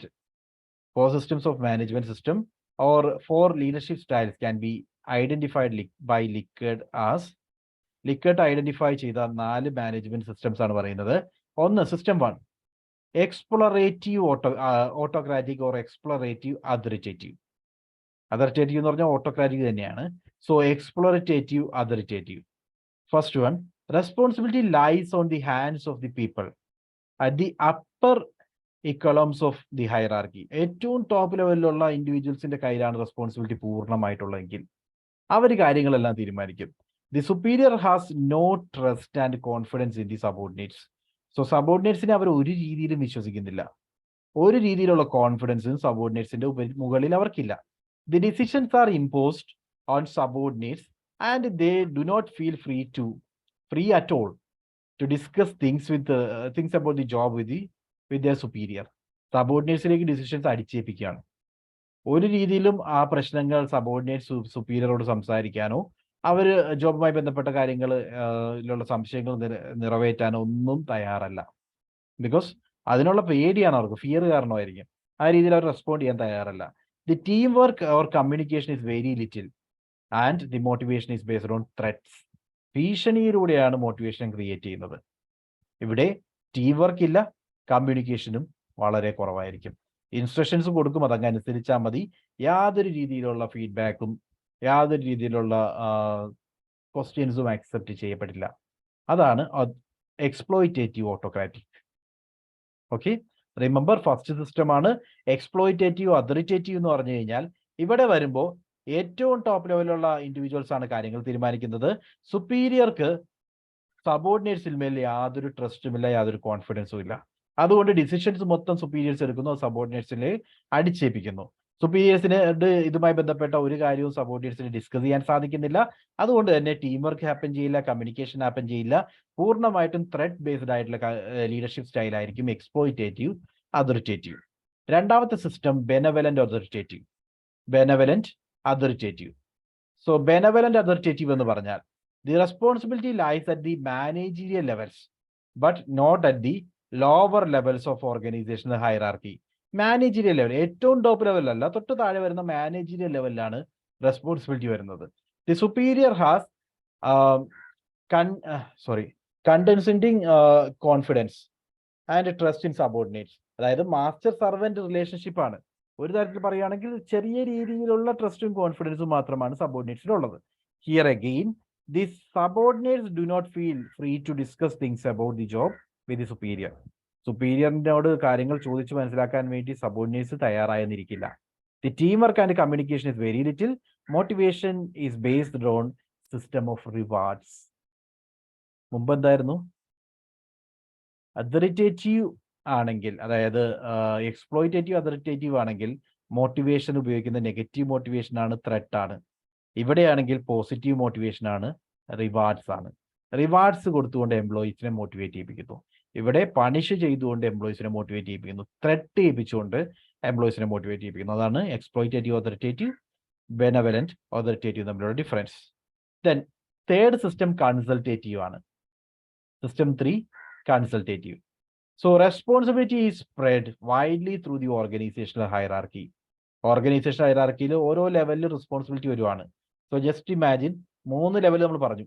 exploitative authoritative ആണെങ്കിൽ ഏറ്റവും top ലെവലിലാണ് authority നിൽക്കുന്നത്, അത് അവർ distribute ചെയ്യുന്നില്ല. ബെനവലന്റ് ആണെങ്കിൽ മാനേജീരിയൽ ലെവൽ വരെ അതോറിറ്റി എത്തുന്നുണ്ട്. മാനേജീരിയൽ ലെവലിൽ റെസ്പോൺസിബിലിറ്റി നിലനിൽക്കുകയാണ്. കൺസൾട്ടേറ്റീവ് ആണെങ്കിൽ എല്ലാ ലെവലിലേക്കും റെസ്പോൺസിബിലിറ്റി ഡിസ്ട്രിബ്യൂട്ട് ചെയ്യുകയാണ്. അതോറിറ്റി അവർക്ക് ഡെലിഗേഷൻ ഓഫ് അതോറിറ്റി എന്ന് പറയില്ലേ, അത് എല്ലാ ലെവലിലേക്കും ഡിസ്ട്രിബ്യൂട്ട് ചെയ്യുന്നതാണ് consultative. The superior has substantial, not complete confidence in the subordinates. സബോർഡിനേറ്റ്സിന് മേൽ അവർക്ക് വിശ്വാസമുണ്ട്, പക്ഷെ അങ്ങ് പൂർണ്ണ വിശ്വാസമില്ല. സബ്സ്റ്റാൻഷ്യൽ ആയിട്ടുള്ള വിശ്വാസം ഉണ്ടെന്ന് തന്നെ പറയാം. Some amount of discussion about job related things takes place between superior and subordinate. ഒരു പരിധി വരെ കൺസൾട്ടേറ്റീവ് ആയതുകൊണ്ട് ഒരു പരിധി വരെ ജോബ് റിലേറ്റഡ് ആയിട്ടുള്ള കാര്യങ്ങളിൽ ഡിസ്കഷൻസ് സബോർഡിനേറ്റ്സ് സുപ്പീരിയർ തമ്മിൽ ഉണ്ടാവും. There is a very fair amount of teamwork. Teamwork ഒരു പരിധി വരെ ഉണ്ട്, കമ്മ്യൂണിക്കേഷനും ഒരു പരിധി വരെ ഉണ്ട്. Takes place vertically and horizontally. Motivation is based on reward and involvement in the job. അവർ എത്രമാത്രം ജോബിൽ ഇൻവോൾവ് ആണ്, എത്രമാത്രം റിവാർഡ്സ് കാണിക്കുന്നു, ഇത് ബേസ് ചെയ്താണ് എംപ്ലോയീസിനെ മോട്ടിവേറ്റ് ചെയ്യുന്നത്. സോ കൺസൾട്ടേറ്റീവ് എന്ന് പറഞ്ഞാൽ എങ്ങനെയായിരിക്കും? കാര്യങ്ങൾ എടുക്കുമ്പോൾ എംപ്ലോയീസിനെ കൂടി കൺസൾട്ടേറ്റ് ചെയ്യും, അവരോട് ചോദിച്ച് കാര്യങ്ങൾ തീരുമാനിക്കുന്ന മോഡലാണ് കൺസൾട്ടേറ്റീവ്. Next is participative. കുറച്ചുകൂടി മുകളിലേക്ക് പോവാം. So responsibility for achieving the organisational goal is wide spread through out the organisation hierarchy. എല്ലാ ലെവലിലേക്കും എത്തുന്നു. നേരത്തെ പറഞ്ഞതുപോലെ, കൺസൾട്ടേറ്റീവ് പറഞ്ഞതുപോലെ തന്നെ it is widely spread. Okay, there is high level of confidence in superior, confidence that the superior has on subordinates. ഇവിടെ പൂർണ്ണ വിശ്വാസമാണ്. Subordinates കാര്യങ്ങൾ ഏറ്റെടുത്ത് ചെയ്യുമെന്ന് സുപ്പീരിയർക്ക് പൂർണ്ണമായിട്ടുള്ള വിശ്വാസമുണ്ട്. So there is a high level of team work, communication and participation. Team work high ആണ്, കമ്മ്യൂണിക്കേഷൻ ഹൈ ആണ്, പാർട്ടിസിപ്പേഷൻ ഹൈ ആണ്. The nature of these four management style systems has been described by Likert through a profile of organizational characteristics. Okay, അതായത് ഈ 4 തരത്തിലുള്ള leadership systems ആണ് ലിക്കറ്റ് define ചെയ്തത്. ഒന്ന് exploitative authoritative, then benevolent authoritative, consultative and participative. ഇതിനെപ്പറ്റി അദ്ദേഹം define ചെയ്യാൻ വേണ്ടി ഡിഫറെന്റ് ഫീച്ചേഴ്സ് അദ്ദേഹം പറഞ്ഞു. In his profile, 4 management systems have been compared with one another on the basis of certain organizational variables. അതായത് ഈ 4 സിസ്റ്റത്തിനെയും കമ്പയർ ചെയ്യാൻ വേണ്ടി അദ്ദേഹം എടുത്തത് പല ഓർഗനൈസേഷണൽ വേരിയബിൾസ് ആണ്. ലൈക്ക് അവർ യൂസ് ചെയ്യുന്ന ലീഡർഷിപ്പ് പ്രോസസ് എങ്ങനെയാണ്, മോട്ടിവേഷണൽ ഫോഴ്സസ് എങ്ങനെയാണ്, കമ്മ്യൂണിക്കേഷൻ പ്രോസസ് എങ്ങനെയാണ്, ദെൻ ഇന്ററാക്ഷൻ ഇൻഫ്ലുവൻസ് എങ്ങനെയാണ്, ഡിസിഷൻ മേക്കിംഗ് എങ്ങനെയായിരിക്കും കണ്ടക്ട് ചെയ്യുക, ഗോൾ സെറ്റിംഗ് ഏത് രീതിയിലായിരിക്കും, കൺട്രോൾ പ്രോസസ് എങ്ങനെയായിരിക്കും. ഇങ്ങനെ ഓരോ കാര്യവും ഐഡന്റിഫൈ ചെയ്ത് ഈ 4 മോഡലിനെ അസസ് ചെയ്യാനാണ് അദ്ദേഹം ശ്രമിച്ചത്. On the basis of this profile, Likert administered a questionnaire to several employees belonging to different organizations and from different managerial positions. അവര് ഈ ക്വസ്റ്റ്യനെയർസ് ഉപയോഗിച്ചുകൊണ്ട് പല ഓർഗനൈസേഷനിൽ നിന്നുള്ള പല മാനേജറിയൽ പൊസിഷനുള്ള ആളുകൾക്ക് ഈ ക്വസ്റ്റ്യനെയർ അഡ്മിനിസ്ട്രേറ്റ് ചെയ്തുകൊണ്ട് അവരുടെ ലീഡർഷിപ്പ് സ്റ്റൈൽ പഠിക്കാനാണ് അദ്ദേഹം ശ്രമം നടത്തിയത്. His studies confirmed that the departments or units employ management practices within System 1 and System 2 where the least productive. Least productive, and the departments or units deploy management practices within System 3 and System 4 were most productive. അതായത് നമ്മൾ പറയുന്ന autocratic authoritative style use ചെയ്ത departments productive അല്ല എന്ന് നമുക്ക് കാണാൻ സാധിച്ചു. അവർ ഏറ്റവും കുറവാണ് പ്രൊഡക്റ്റീവ് ആയത്. അതേസമയം കൺസൾട്ടേറ്റീവ് പാർട്ടിസിപ്പേറ്റീവ് മോഡൽ ഉപയോഗിച്ച ഡിപ്പാർട്ട്മെന്റ്സ് ആണ് കൂടുതൽ പ്രൊഡക്റ്റീവ് ആയതെന്ന് ലിക്കറ്റിന്റെ സ്റ്റഡീസിൽ നിന്നും മനസ്സിലാക്കാൻ സാധിച്ചു. So that is the Likert's management system. മനസ്സിലായോ? എന്തെങ്കിലും ഡൗട്ട് ഉണ്ടോ ലിക്കറ്റ്സ് മാനേജ്മെന്റ് സിസ്റ്റവുമായി ബന്ധപ്പെട്ട്?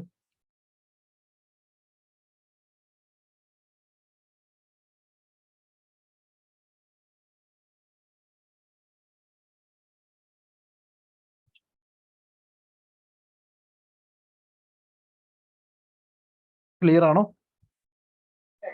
Yes, sir. Okay. Yes, sir. Then let's move on. Next is Hersey-Blanchard model. According to this model, the leader has to match the leadership style according to the readiness of subordinates, which moves in stage and cycle. അതായത് ഇവ ഈ model പറയുന്നത് ലീഡർക്ക് അവരുടെ leadership style മാറ്റിക്കൊണ്ടേയിരിക്കണം. Hersey-Blanchard പറയുന്നത് according to this model, leader has to match the leadership style according to the readiness of subordinates. Subordinates എത്രമാത്രം ഏത് ലെവലിലുള്ളവരാണ്, അവരെത്രമാത്രം റെഡിയാണ്, അതിനനുസരിച്ച് ലീഡർഷിപ്പ് സ്റ്റൈലിൽ മാറ്റങ്ങൾ വരണമെന്നാണ്. which moves in stages and has a cycle. Therefore, this theory is also known as life cycle theory of leadership. ഈ theory തന്നെയാണ് life cycle theory of leadership എന്നറിയപ്പെടുന്നത്. അതൊന്ന് ഓർത്തേക്കണേ, വളരെ ഇമ്പോർട്ടൻ്റ് ആണ്. Life cycle theory of leadership. The theory developed by Paul Hersey and Kenneth Blanchard is based on the readiness level of people the leader is attempting to influence. അതായത് ആരെയാണോ നമ്മൾ influence ചെയ്യാൻ നോക്കുന്നത് ആ എംപ്ലോയീസിന്റെ റെഡിനെസ് ലെവൽ എങ്ങനെയാണ്, അവരെത്രമാത്രം റെഡിയാണ് എന്നതിനെ base ചെയ്തുകൊണ്ട് നമ്മൾ യൂസ് ചെയ്യുന്ന ലീഡർഷിപ്പ് സ്റ്റൈലും മാറണം. So readiness is the extent to which followers have the ability and willingness to accomplish a specific task.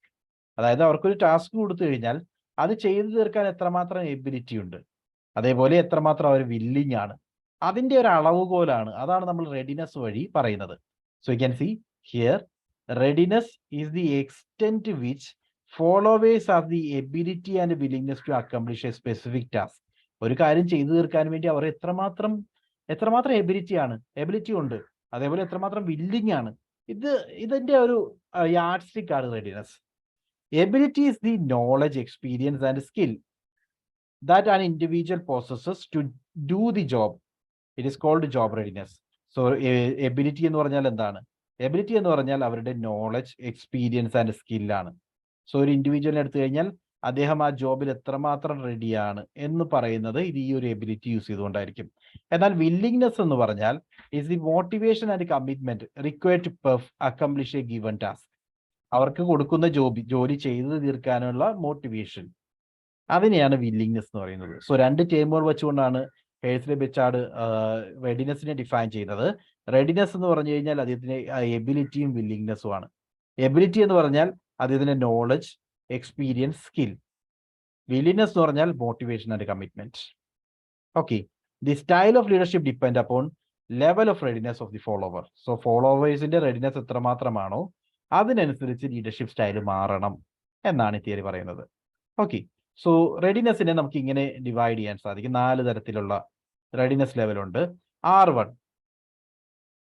R1 എന്ന് പറഞ്ഞാൽ ലോ ഫോളോവർ റെഡിനെസ് ആണ്. Refers to low ability and low willingness of the followers, that is those who are unable and insecure. So 2 criteria വെച്ചുകൊണ്ടാണ് readiness define ചെയ്യുന്നത് നമ്മൾ പറഞ്ഞു. ഒന്ന് ability, രണ്ടാമതായിട്ട് willingness. Ability എന്താണ്? എബിലിറ്റി എന്ന് പറഞ്ഞാൽ നോളജ്, എക്സ്പീരിയൻസ്, സ്കിൽ. ആ ജോബ് ചെയ്യാൻ വേണ്ടിയുള്ള നോളജ്, അവരുടെ എക്സ്പീരിയൻസ്, അവരുടെ സ്കിൽ, ഇതെല്ലാം എബിലിറ്റിയാണ്. വില്ലിനെസ് എന്ന് പറഞ്ഞാൽ അവർക്കുള്ള മോട്ടിവേഷനും കമ്മിറ്റ്മെന്റും ആണ്. ഇത് രണ്ടും കുറഞ്ഞു നിൽക്കുവാണെങ്കിൽ R1 ആണ്. കണ്ടോ, ഇത് രണ്ടും ലോ ആണെങ്കിൽ അതിനെ ലോ ഫോളോവർ റെഡിനെസ് എന്ന് പറയും, R1. രണ്ടാമതായിട്ട് low to moderate follower readiness. Low to moderate എന്ന് പറഞ്ഞാൽ ലോ എബിലിറ്റി, എബിലിറ്റി വളരെ കുറവാണ്, വേറാസ് വില്ലിങ്നെസ് ഹൈ ആണ്. എബിലിറ്റി കുറവും വില്ലിങ്നെസ് ഹൈയുമാണെങ്കിൽ അതിനെ low to moderate follower readiness എന്ന് പറയും. That is those who are unable but confident. അവർ ഏബിൾ അല്ല, പക്ഷെ ഭയങ്കര കോൺഫിഡൻ്റ് ആണ്. മൂന്നാമതായിട്ട് R3 moderate to high follower readiness. Refers to high ability and low willingness of the followers. അതായത് അവർ ഏബിൾ ആണ്, പക്ഷെ അവർ വില്ലിങ് അല്ല, മോട്ടിവേറ്റഡ് അല്ല. Okay, so example that is those who are able but insecure. Able ആണ്, പക്ഷേ insecure ആണ്. അങ്ങനെയുള്ളവരെയാണ് നമ്മൾ R3 പറയുന്നത് moderate to high follower readiness. Then high follower readiness R4 refer to high ability and high willingness. So those who are both able and confident. അവർ ഏബിളും ആണ്, അതേപോലെ തന്നെ കോൺഫിഡൻറ്റും ആണ്. അവരെയാണ് ഹൈ ഫോളോവർ റെഡിനെസ്സിനകത്ത് പെടുത്തുന്നത്. ഓക്കെ, സോ 4 കാറ്റഗറൈസേഷനും ക്ലിയർ അല്ലേ? Low follower readiness, low to moderate follower readiness, then moderate to high follower readiness, high follower readiness. These are the 4 readiness classification according to life cycle theory of motivation, or you can say Hersey-Blanchard theory of motivation. Sorry, life cycle theory of leadership. ഞാൻ മോട്ടിവേഷനിലേക്ക് വിടാൻ പോയി, correct ചെയ്യുക. Hersey-Blanchard model of leadership. The direction is provided by the leader at the low level of readiness. അതായത് ഈ ഓരോ ലെവലിലും എങ്ങനെയായിരിക്കണം leadership എന്നാണ്. So low level of readiness ആണെങ്കിൽ, ലോ ലെവൽ ഓഫ് റെഡിനെസ്സിലേക്ക് വരുമ്പോൾ the leader will have to show the direction. The direction is provided by the leader at the low level of readiness. Therefore decisions are leader directed. ഇവിടെ തീരുമാനം എടുക്കുന്നത് ലീഡറാണ്. Leader തീരുമാനിക്കുന്ന കാര്യങ്ങൾ സബോർഡിനേറ്റ്സിന് follow ചെയ്താൽ മതി. On the other hand, the direction is provided by the follower at the high level of readiness. Readiness കൂടുവാണെങ്കിൽ, അതായത് നമ്മൾ ഈ പറയുന്ന 4ാമത്തെ ലെവലിലോ 3ാമത്തെ ലെവലിലോ എത്തുമ്പോൾ റെഡിനെസ് കൂടുവാണ്. റെഡിനെസ് കൂടുവാണെങ്കിൽ സബോർഡിനേറ്റ്സിന് ഡയറക്ഷൻ കാണിക്കാം, അവരെടുക്കാം. ഓക്കെ, ബിക്കോസ് അവർക്ക് സ്വന്തമായിട്ട് തീരുമാനിക്കാനുള്ള എബിലിറ്റി ഉണ്ട്. Therefore, decisions in this case are follower directed. When the followers move from low levels to high level of readiness, the combination of task and relationship behavior appropriate to the situation begin to change. അതായത് ഏറ്റവും lower ലെവലിൽ നിന്ന് higher ലെവലിലേക്ക് പോകുമ്പോൾ ബിഹേവിയറിലും, അതായത് ലീഡറുടെ ബിഹേവിയറിലും മാറ്റങ്ങൾ ഉണ്ടാവും. So ഈ മോഡൽ ഒന്നുകൂടി ഡിഫൈൻ ചെയ്യുവാണെങ്കിൽ നിങ്ങൾക്ക് കാണാം, for each of the 4 level of readiness, leadership style used may be A combination of task and relationship behaviour. അതായത് ഈ 4 ലെവലിലും, 4 ലെവലാണ് റെഡിനെസ്സിനുള്ളത്. ഇതിൽ ഏത് ലെവലിലാണോ നമ്മളുടെ സബോർഡിനേറ്റ് വരുന്നത് അതിനനുസരിച്ച് task and relationship model combine ചെയ്യും. ഓക്കെ, ടാസ്ക് ബിഹേവിയർ എന്ന് പറഞ്ഞാൽ extent to which the leader spells out the duties and responsibilities of the follower, which includes providing them direction, setting goals, defining roles for them. ഇങ്ങനെയുള്ള കാര്യങ്ങളാണ് task behaviour. അപ്പോൾ ഒരു task behaviour കൂടുന്നത് എപ്പോഴാണ്? Readiness കുറയുമ്പോൾ. Readiness കുറയുവാണെങ്കിൽ അവർക്ക് direction കാണിച്ചു കൊടുക്കണം, എങ്ങനെയാണ് പോകേണ്ടതെന്ന് കാണിച്ചു കൊടുക്കണം, ഗോൾ സെറ്റ് ചെയ്ത് കൊടുക്കണം, ഡിഫൈനിങ് റോൾസ്. ഇതെല്ലാം കൂടി വരുന്നത് റെഡിനെസ് കുറയുമ്പോഴാണ്. Okay, so usually a one-way communication exists, which is meant to provide the direction to the follower. ഫോളോവേഴ്സിന് ഡയറക്ഷൻ കൂടുതൽ വരുന്നത് റെഡിനെസ് കുറയുമ്പോഴാണ്. അതായത് നമ്മൾ പറയുന്ന R1 R2 ആ ഒരു ഏരിയയിലാണ്, R1 R2-ലൊക്കെയാണ് നമ്മൾ കൂടുതലായിട്ടും ടാസ്ക് ബിഹേവിയർ കാണിക്കുന്നത്. റിലേഷൻഷിപ്പ് ബിഹേവിയർ കാണിക്കുന്നത് R3-ലും R4-ലുമാണ്. So extent to which leader listen to followers and provides encourage to them.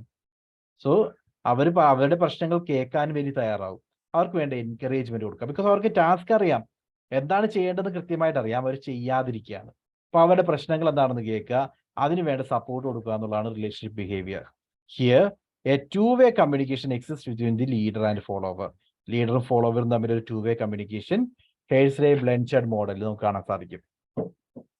Okay, so by combining the task and relationship behavior, we arrive at the following 4 styles of leadership, which correspond to the different level of readiness.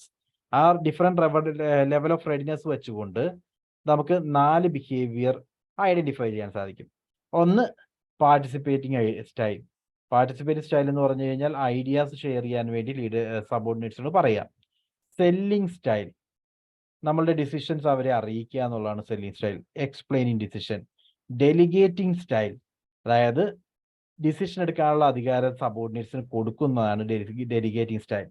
Telling style എന്ന് പറഞ്ഞു കഴിഞ്ഞാൽ പൂർണ്ണമായിട്ടും decisions leader എടുക്കുന്നു, leader എടുത്തതിന് ശേഷം സബോർഡിനേറ്റ്സിനോട് ഇന്നതാണ് decision എന്ന് പറഞ്ഞു കൊടുക്കുന്നു. ഓക്കെ, സോ 2 ലെവൽ നിങ്ങൾക്ക് കണ്ടല്ലോ. നമ്മൾ ഇതുവരെ പറഞ്ഞ റിലേഷൻഷിപ്പ് ബിഹേവിയറും ദെൻ ടാസ്ക് ബിഹേവിയറും വെച്ചുകൊണ്ടാണ്. റിലേഷൻഷിപ്പ് ബിഹേവിയർ ലോയും ടാസ്ക് ബിഹേവിയർ കുറവും ആകുന്ന എപ്പോഴാണ്? ഡെലിഗേറ്റിംഗ് സ്റ്റൈലാണ്. അധികാരം പൂർണ്ണമായിട്ട് ട്രാൻസ്ഫർ ചെയ്യുകയാണ്, നിങ്ങൾ തീരുമാനിച്ചു എന്ന് പറയുന്ന സ്റ്റൈലിലാണ് റിലേഷൻഷിപ്പ് ബിഹേവിയർ ലോ കിടക്കും, അതേപോലെ തന്നെ ടാസ്ക് ബിഹേവിയർ കുറഞ്ഞെടുക്കും. റിലേഷൻഷിപ്പ് ബിഹേവിയർ കൂടുതലും ടാസ്ക് ബിഹേവിയർ കുറഞ്ഞു കിടക്കുന്നത് പാർട്ടിസിപ്പേറ്റീവ് സ്റ്റൈലിലാണ്. ഐഡിയാസ് ഷെയർ ചെയ്യാൻ വേണ്ടി എംപ്ലോയീസിനെ വിളിക്കുന്നു. ദെൻ റിലേഷൻഷിപ്പ് ബിഹേവിയർ ഹൈ ആണ്, അതേപോലെ ടാസ്ക് ബിഹേവിയറും ഹൈ ആവുന്നത് സെല്ലിങ്ങിലാണ്. ബിക്കോസ് അവിടെ ലീഡർ പ്രോമിനന്റ് റോൾ പ്ലേ ചെയ്യും. ലീഡർ അവരുടെ തീരുമാനങ്ങൾ അറിയിക്കുന്നു, അവർക്ക് പറയാനുള്ളത് കേൾക്കുകയും ചെയ്യും. അതാണ് റിലേഷൻഷിപ്പിലും കോൺസെൻട്രേറ്റഡ് ആണ്, ടാസ്കിലും കോൺസെൻട്രേറ്റഡ് ആണ്. എന്നാൽ ടാസ്കിൽ മാത്രം കോൺസെൻട്രേറ്റഡ് ആണ്, ലീഡർഷിപ്പിൽ അത്ര കോൺസെൻട്രേറ്റഡ് അല്ലെങ്കിൽ അതിനെ ടെല്ലിംഗ് എന്ന് പറയും. അതായത് പറയുന്ന കാര്യങ്ങൾ ചെയ്താൽ മതി, കൂടുതൽ എക്സ്പ്ലനേഷൻസിനൊന്നും ലീഡർ നിൽക്കില്ല. ഇതാ ദി 4 സ്റ്റൈൽസ്. കണ്ടോ, 4 സ്റ്റൈൽസ് ഇതാണ് ബ്ലെച്ചാർഡ് മോഡൽ പ്രകാരം. Style 1, style 2, style 3 and style 4. Style 1 telling ആണ്. ടെല്ലിംഗ് എന്ന് പറയുന്നത് റെഡിനെസ് 1 ആകുമ്പോഴാണ്. റെഡിനെസ് 1 എന്ന് പറഞ്ഞാൽ അവർക്ക് കഴിവ് കുറവാണ്, അവർ റെഡിയുമല്ല. അങ്ങനെയുള്ളവർക്ക് ടെല്ലിംഗ് പറയാം. ടെല്ലിംഗ് എന്ന് പറഞ്ഞാൽ പൂർണ്ണമായിട്ട് പറഞ്ഞു കൊടുക്കുക, അതായത് ഒരു തീരുമാനങ്ങൾ എടുത്തിട്ട് അവരെ കൊണ്ട് ചെയ്യിപ്പിക്കുന്ന സ്റ്റൈൽ, അതോറിറ്റേറിയൻ എന്ന് പറയാം. So this style is most appropriate for low follower readiness. It emphasises high task behaviour and limited relationship behaviour. ഇവിടെ കൂടുതൽ കോൺസെൻട്രേറ്റ് ചെയ്യുന്നത് ടാസ്കിലായിരിക്കും, റിലേഷൻഷിപ്പിൽ വളരെ കുറവ് മാത്രമേ കോൺസെൻട്രേറ്റ് ചെയ്യൂ. അതാണ് ടെല്ലിംഗ്. ദെൻ സെല്ലിംഗ് ആണെങ്കിൽ this style is more appropriate for low moderate follower readiness. That is R2 വരുവാണെങ്കിൽ, R2-ലുള്ള എംപ്ലോയീസ് ആണെങ്കിൽ അവർക്ക് വേണ്ടിയാണ് സെല്ലിംഗ്. അതായത് എന്താണോ ലീഡർക്ക് പറയാനുള്ളത് അത് എംപ്ലോയീസിലേക്ക് എത്തിക്കുക, അവരുടെ സജഷനും കേൾക്കുക. The emphasis on high it emphasises high amount of both task and relationship behaviour. Task ബിഹേവിയറിലും റിലേഷൻഷിപ്പ് ബിഹേവിയറിലും കൂടുതൽ കോൺസെൻട്രേഷൻ നടത്തുക. കാര്യങ്ങൾ നടപ്പിലാക്കാൻ വേണ്ടിയുള്ള കാര്യങ്ങൾ ലീഡർ ചെയ്യും, അതേപോലെ തന്നെ റിലേഷൻഷിപ്പ് മെയിൻറ്റെയിൻ ചെയ്യാനും ലീഡർ എഫേർട്ട് എടുക്കും. ദെൻ മൂന്നാമതായിട്ട് participating. This style is more appropriate for moderative to high follower readiness. R3-ൽ വരുമ്പോഴാണ്. അതായത് it emphasises high amount of relationship behaviour but low amount of task behaviour. Task ചെയ്യാൻ അവർക്ക് അറിയാം, ഇനി റിലേഷൻഷിപ്പ് ബിഹേവിയർ ബെറ്റർ ആക്കിയാൽ മതി. സോ റിലേഷൻഷിപ്പ് ബിഹേവിയർ ബെറ്റർ ആക്കാൻ വേണ്ടിയാണ് പാർട്ടിസിപ്പേറ്റിംഗ് കൊടുക്കുന്നത്. Then delegating ആണെങ്കിൽ the style is more appropriate for high follower readiness. R4 ആണ്. അതായത് അവർ ടാസ്ക് ചെയ്യാനും 100% റെഡിയാണ്, അതേപോലെ തന്നെ എബിലിറ്റിയും വില്ലിങ്നെസ്സും പൂർണ്ണമായിട്ടുണ്ടെങ്കിൽ അവർക്ക് വേണ്ടിയാണ് R4. It emphasises low level of task and relationship behaviour. അവർക്ക് ഡെലിഗേറ്റ് ചെയ്യുക, അവർ ചെയ്തോളും. അതിനുവേണ്ടി ടാസ്ക് റിലേഷൻഷിപ്പ് ബിഹേവിയർ നമ്മൾ കാണിക്കേണ്ട കാര്യമില്ല, അത് പൂർണ്ണമായിട്ടും വിട്ടുകൊടുക്കുക എന്നുള്ളതാണ് ഡെലിഗേറ്റിംഗ്. സോ നോക്കുക, നമ്മളിപ്പോൾ കമ്പൈൻ ചെയ്യുകയാണ്. R1 ആണെങ്കിൽ S1 ആണ്, ടെല്ലിംഗ് ആണ്. ദെൻ R2 ആണെങ്കിൽ, അതായത് ലോ എബിലിറ്റി ഹൈ വില്ലിങ്നെസ് ആണെങ്കിൽ അവിടെ സെല്ലിംഗ് ആണ്. ദെൻ R3 എന്ന് പറയുമ്പോൾ ഹൈ എബിലിറ്റി ഏബിൾ ആണ്, പക്ഷെ വില്ലിങ്നെസ് ഇല്ല. വില്ലിങ്നെസ് ഇല്ലാത്ത എന്തുകൊണ്ടാണ്? നല്ല റിലേഷൻഷിപ്പ് ഇല്ലാത്തതുകൊണ്ടാണ്. അതുകൊണ്ട് പാർട്ടിസിപ്പേറ്റിംഗ്, അവരുമായിട്ട് നല്ല റിലേഷൻഷിപ്പ് ഉണ്ടാക്കാൻ വേണ്ടി ശ്രമിക്കുക. ഇനി ഹൈ വില്ലിങ്നെസ്സും ഹൈ എബിലിറ്റിയും ആണെങ്കിൽ രണ്ടും ഹൈ ആണ്, അതിനകത്ത് അവർ കോൺഫിഡൻറ്റും ആണ്, അവർ ഏബിളും ആണ്. അങ്ങനെ വരുന്ന സാഹചര്യങ്ങളിൽ നമ്മൾ ചെയ്യേണ്ടി വരുന്നത് എന്തുമാത്രമായിരിക്കും? ഡെലിഗേറ്റ് ചെയ്യുക, പവർ കൊടുക്കുക, അവർ തന്നെ ചെയ്തോളൂ. So these are the 4 leadership styles according to life cycle theory of leadership. Okay ആണോ? ഹെയ്സ്ലെ ബ്ലൻചാർഡ് മോഡൽ ക്ലിയർ ആണോ? Any doubts? കുറേ കാര്യങ്ങൾ പറഞ്ഞു കേട്ടോ ഈ മോഡൽ ഇമ്പോർട്ടൻ്റ് ആണ്. സോ എന്തെങ്കിലും ഡൗട്ട് ഉണ്ടെങ്കിൽ പറയൂ.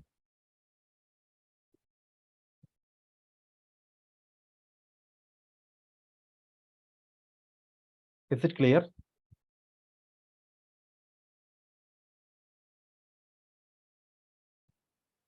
Sir, delegating ഒന്നും കൂടി പറയോ സർ? ഡെലിഗേറ്റിംഗിൽ ആക്ച്വലി ഡെലിഗേറ്റിംഗ് എന്ന് പറഞ്ഞാൽ എന്താ? ഡെലിഗേറ്റിംഗ് എന്ന് പറഞ്ഞു കഴിഞ്ഞാൽ പൂർണ്ണമായിട്ടും വർക്ക് ചെയ്യാനുള്ള അതോറിറ്റി അവർക്ക് വിട്ടുകൊടുക്കുകയാണ്. എന്തുകൊണ്ടാണ് അവർക്ക് വിട്ടുകൊടുക്കുന്നത്? Because they are highly able and they are highly willing. അവർ ഏബിളും ആണ്, അതേപോലെ അവർ വില്ലിങ്ങുമാണ്, അവർ ചെയ്യാൻ തയ്യാറുമാണ്. അങ്ങനെയാണെങ്കിൽ അവർ ചെയ്തോട്ടെ, നമ്മൾ ഇന്റർവ്യൂ ചെയ്യേണ്ട കാര്യമില്ല. സോ ലീഡർ അവിടെ പൂർണ്ണമായിട്ടും പവർ ഡെലിഗേറ്റ് ചെയ്യും. അത് R4 വരുമ്പോഴാണ് ഡെലിഗേഷൻ വരുന്നത്. കണ്ടോ, R4 S4 വരുന്നത് delegating. That means they are highly വില്ലിങ്ങും ഹൈലി ഏബിളുമായിട്ടുള്ള ആളുകൾക്ക് നമ്മൾ പിന്നെ റിലേഷൻഷിപ്പ് മെയിൻറ്റെയിൻ ചെയ്യേണ്ട കാര്യമോ ടാസ്ക് മെയിൻറ്റെയിൻ ചെയ്യേണ്ട കാര്യമോ ഇല്ല, അവർ സ്വന്തമായിട്ട് ചെയ്തോളൂ, അവർക്ക് വിട്ടുകൊടുത്തേക്കുക. അതാണ് ഡെലിഗേറ്റിംഗ്. Okay sir. ശരി, അടുത്തതിലേക്ക് പോകാലോ? എല്ലാവർക്കും ക്ലിയർ അല്ലേ? Next is Fiedler contingency model. ഒരുപാട് കണ്ടിജൻസി തിയറീസ് ഉണ്ട്, അതിലൊരെണ്ണമാണ് Fiedler contingency model. Fred E Fiedler contingency theory of leadership effectiveness was based on the studies of a wide range of group effectiveness and concentrated on relationship between leader and organizational performance. ഇവിടെ actually concentrate ചെയ്യുന്നത് നമുക്ക് ഏറ്റവും important ആയിട്ടുള്ള കാര്യങ്ങളാണ് പറയുന്നത്. ഇവിടെ ലീഡറും organisational പെർഫോമൻസും അതിനെ ബേസ് ചെയ്തുകൊണ്ടാണ് നമ്മൾ ലീഡർഷിപ്പിനെ ഡിഫൈൻ ചെയ്യുന്നത്. Okay, this is one of the earliest situational contingent theory leadership theories given by Fiedler. ഫീൽഡറുടെ ലീഡർഷിപ്പ് തിയറി എന്ന് പറയും. ഇവിടെ ലീഡറും ഓർഗനൈസേഷൻ പെർഫോമൻസും ബേസ് ചെയ്തുകൊണ്ടാണ് നമ്മൾ തിയറിയെ ഡിഫൈൻ ചെയ്യുന്നത്. According to him, see if an organization attempts to achieve group effectiveness through leadership, then there is a need to assess the leader according to an underlying trait, assess the situation faced by the leader and construct a proper match between the two.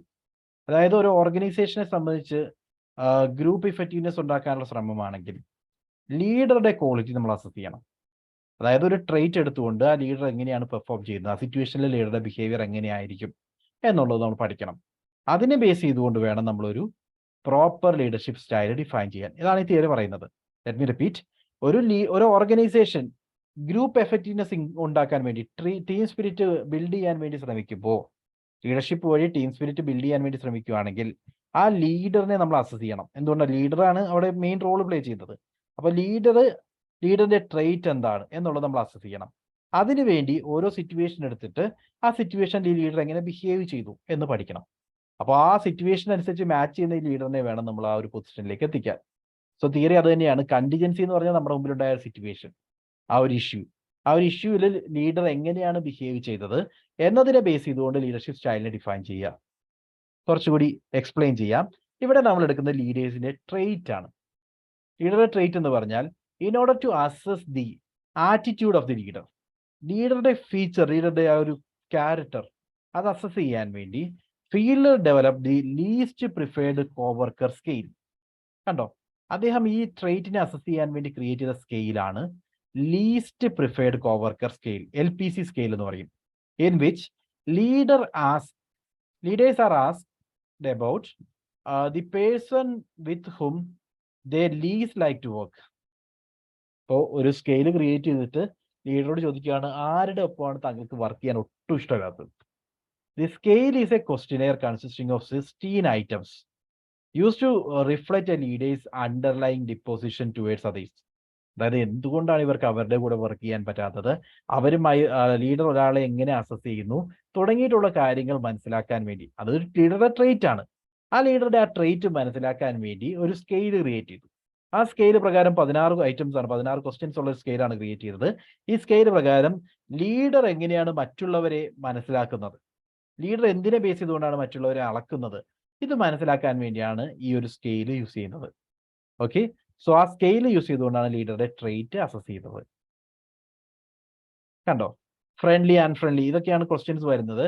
The items in the LPC least preferred coworker scale are pleasant or unpleasant, friendly unfriendly, rejecting accepting, enthusiastic unenthusiastic, tensed relaxed, cold warm, helpful frustrating, cooperative uncooperative, supportive hostile, then quarrelsome harmonious, then efficient inefficient, then gloomy cheerful, distant close, boring interesting, self-assured hesitant, then open guarder. ഇങ്ങനെ പറഞ്ഞ് കുറെ categories ആയിട്ട് ഇൻഡിവിജ്വൽസിനെ divide ചെയ്യുകയാണ്. അപ്പോൾ ഇതിനകത്ത് അദ്ദേഹം scale കൊടുക്കണം. ഇതിലേതിലാണ് അദ്ദേഹം കൂടുതൽ വർക്ക് ചെയ്യാൻ തയ്യാറാവുന്നത്, ഏതാണ് അദ്ദേഹം ഒട്ടും വർക്ക് ചെയ്യാൻ ഇഷ്ടപ്പെടാത്ത ആൾ, അതിനെപ്പറ്റി അദ്ദേഹം സ്കെയിൽ ചെയ്യുക എന്നുള്ളതാണ് ഇമ്പോർട്ടൻറ്റ്. ഓക്കെ, അങ്ങനെ സ്കെയിൽ ചെയ്തിട്ട് ആ ഇൻഡിവിജ്വലിന്റെ ക്യാരക്ടർ എന്താണെന്നാണ് അസസ് ചെയ്യാൻ ശ്രമിക്കുന്നത്. Each item in the scale is given A single ranking of between 1 and 8 points, with 8 point indicating the most favourable ranking. So ഈ ഓരോ ഐറ്റത്തിനും കണ്ടോ, മോളിൽ കൊടുത്തിരിക്കുന്നത് പോലെ ഓരോ ഐറ്റത്തിനും 1 to 8 റാങ്കിങ് കൊടുത്തിട്ടുണ്ട്. അൺഫ്രണ്ട്ലി ആണ് കൂടുതൽ പ്രിഫർ ചെയ്യുന്നത്, ഈ 1 ഇടണം ഏറ്റവും കൂടുതൽ. ദെൻ 2, 3, 8 ആണെങ്കിൽ ഫ്രണ്ട്ലി ആണ് കൂടുതൽ പ്രിഫർ ചെയ്യുന്നത്. അങ്ങനെ റാങ്ക് ചെയ്യാനുള്ള ഒരു സ്കെയിൽ. ഓക്കെ, ഇങ്ങനെ ഓരോ ഐറ്റത്തെയും ഇങ്ങനെ റാങ്ക് ചെയ്തിട്ട് ലീഡറുടെ ട്രേറ്റ് എന്താണ്, ലീഡർ ഏത് തരത്തിലുള്ള ലീഡർ ആണെന്ന് മനസ്സിലാക്കാനാണ് ശ്രമിക്കുന്നത്. So Fiedler states that leaders with high LPC score are relationship oriented and the ones with low LPC score are task oriented. So high LPC score ആണ് വരുന്നതെങ്കിൽ ലീഡർ റിലേഷൻഷിപ്പ് ഓറിയന്റഡ് ആയിട്ടുള്ള ലീഡറാണ്. Because നമ്മൾ നോക്കിയാൽ അറിയാം ഈ സൈഡിൽ വരുന്നതെല്ലാം റിലേഷൻഷിപ്പുമായി ബന്ധപ്പെട്ട കാര്യമാണ്. സോ അദ്ദേഹം ഈ സൈഡിലേക്കാണ് ടെൻഡ് ചെയ്യുന്നതെങ്കിൽ അതിനർത്ഥം അദ്ദേഹം റിലേഷൻഷിപ്പ് ഓറിയന്റഡ് ആയിട്ടുള്ള ലീഡറാണ്. അദ്ദേഹം ഈ ഓപ്പോസിറ്റ് ഡയറക്ഷനിലേക്കാണ് ടെൻഡ് ചെയ്യുന്നതെങ്കിൽ അതിനർത്ഥം അദ്ദേഹം ടാസ്ക് ഓറിയന്റഡ് ആയിട്ടുള്ള ലീഡറാണ്. ഓക്കെ, സോ ലീഡറെ അളക്കാനുള്ളൊരു അളവുകോലാണെന്ന് പറയാം, അതാണ് ഈ LPC scale. So high LPC score leaders derived more satisfaction from interpersonal relationship and therefore evaluate their past least preferred co-worker is fairly favorable terms. അതായത് LPC score കൂടുതലാണെങ്കിൽ അതിനർത്ഥം അവർക്ക് interpersonal റിലേഷൻഷിപ്പിൽ ഒരുപാട് നല്ലതാണ് അവർ. അതായത് അവരുടെ കോവർക്കറിനെ കൂടുതലായിട്ട് മാർക്ക് ചെയ്യും. സോ ഫെയർലി ടേംസിലായിരിക്കും മാർക്ക് ചെയ്യുന്നത്. അതിനർത്ഥം actually they are relationship oriented leader. These leaders think about task accomplishment only after the relationship needs is well satisfied. ഇങ്ങനെയുള്ള ലീഡർ ആണെങ്കിൽ അവർ കൂടുതലായിട്ട് ടാസ്കിനെ പറ്റി പിന്നീട് ചിന്തിക്കും. അവരാദ്യം കോൺസെൻട്രേറ്റ് ചെയ്യുന്നത് പൂർണ്ണമായിട്ടും റിലേഷൻഷിപ്പ് ഓറിയന്റേഷനിലായിരിക്കും. On the other hand a low PLC score leaders derived satisfaction from performance of the task and attainment of objects, and only after tasks have been accomplished these leaders work on establishing good social and interpersonal relationship. ഇനി task oriented leader ആണെങ്കിലോ അവർ കൂടുതൽ concentrate ചെയ്യുന്നത് ടാസ്കിലായിരിക്കും. ടാസ്കിന്റെ objectives attain ചെയ്തതിന് ശേഷം മാത്രമേ അവർ റിലേഷൻഷിപ്പിനെ പറ്റി ചിന്തിക്കൂ. ദെൻ അതാണ് ആദ്യത്തേത്, ട്രേറ്റുകൾ അസസ് ചെയ്തു. ട്രേറ്റ് അസസ് ചെയ്യുന്ന രീതി പറഞ്ഞു, least preferred coworker scale create ചെയ്യുന്നു, 16 ഐറ്റംസ് ഐഡന്റിഫൈ ചെയ്യുന്നു, അതിനെ വെച്ചുകൊണ്ട് ലീഡർ ടാസ്ക് ഓറിയന്റഡ് ആണോ അതോ റിലേഷൻഷിപ്പ് ഓറിയന്റഡ് ആണോ എന്ന് കണ്ടെത്തുന്നു. Then situational factor. According to Feeler, a leader's behavior is dependent on the favorability and of the leadership situation. Three factors work together to determine how favorable a situation is to a leader. ലീഡർക്ക് ആ situation എത്രമാത്രം favourable ആണ് എന്ന് മനസ്സിലാക്കാൻ വേണ്ടി 3 factors ആണ് എടുത്തിരുന്നത്. ഒന്ന് leader member relation. First of all leader member relation, the degree to which the leader is trusted and liked by the group members and the willingness of the group members to follow the leader's guidance. So ലീഡറുടെ guidance follow ചെയ്യാൻ വേണ്ടി എത്രമാത്രം അവർ റെഡിയാണ് എന്നുള്ളതാണ് leader member relationship പറയുന്നത്. Then task structure ആണെങ്കിൽ the degree to which groups task have been described as structured or അൺസ്ട്രെച്ചേർഡ് has been clearly defined and the extent to which it can be carried out by the detailed instructions. അതായത് 3 factors നമ്മൾ പറഞ്ഞു. ഒന്നാമത്തെ ഫാക്ടറായിട്ട് നമ്മൾ പറഞ്ഞത് leader member relation ആണ്. രണ്ടാമതായിട്ട് task structure ആണ്. So leader member relation എന്ന് പറയുമ്പോൾ അവർ തമ്മിൽ ലീഡറും മെമ്പറും തമ്മിൽ എത്രമാത്രം റിലേഷൻഷിപ്പ് ഉണ്ട്, അതായത് ലീഡർ പറയുന്ന കാര്യങ്ങൾ എത്രമാത്രം ഒബേ ചെയ്യാൻ വേണ്ടി സബോർഡിനേറ്റ് തയ്യാറാണ്. ടാസ്ക് സ്ട്രക്ചർ എന്ന് പറഞ്ഞു കഴിഞ്ഞാൽ ടാസ്ക് സ്ട്രെച്ചേർഡ് ആണോ അൺസ്ട്രെച്ചേർഡ് ആണോ എന്നുള്ളതാണ് ടാസ്ക് സ്ട്രക്ചർ പറയുന്നത്. സോ ടാസ്ക് കൃത്യമായിട്ട് നിർവഹിച്ചിട്ടുണ്ടോ അതോ അതിനകത്ത് ഡീറ്റെയിൽ ഇൻസ്ട്രക്ഷൻ വേണോ എന്നുള്ളത് ടാസ്ക് സ്ട്രക്ചർ നോക്കിയാൽ അറിയാം. With the help of these 3 variables, 8 combination of group task situation are constructed by fielder. 8 combination ആണ് ഇതിനെ ബേസ് ചെയ്തുകൊണ്ട് ക്രിയേറ്റ് ചെയ്യുന്നത്. അതായത് മൂന്നാമത്തെ ഒരു വേരിയബിൾ കൂടിയുണ്ട്. അതായത് ഒന്ന് leader member relation, 2 task structure, മൂന്നാമതായിട്ട് ലീഡറുടെ position power. Remember this. So leader member relation ഒന്നാമത്തെ വേരിയബിൾ, ഞാൻ മൂന്നാമത്തെ വേരിയബിൾ ഇൻക്ലൂഡ് ചെയ്യാൻ വിട്ടുപോയതാണ്. രണ്ടാമത്തത് ടാസ്ക് സ്ട്രക്ചർ, മൂന്നാമത്തത് ലീഡർ പൊസിഷൻ പവർ. ലീഡർക്ക് പൊസിഷനിൽ എത്രമാത്രം പവർ ഉണ്ട്, അവർക്ക് തീരുമാനങ്ങൾ എടുക്കുന്നതിന് എത്രമാത്രം എബിലിറ്റി ഉണ്ടെന്നുള്ളതാണ് പൊസിഷൻ പവർ പറയുന്നത്. ഇങ്ങനെ ഉള്ള 3 സിറ്റുവേഷണൽ ഫാക്ടർ ഉപയോഗിച്ചുകൊണ്ട്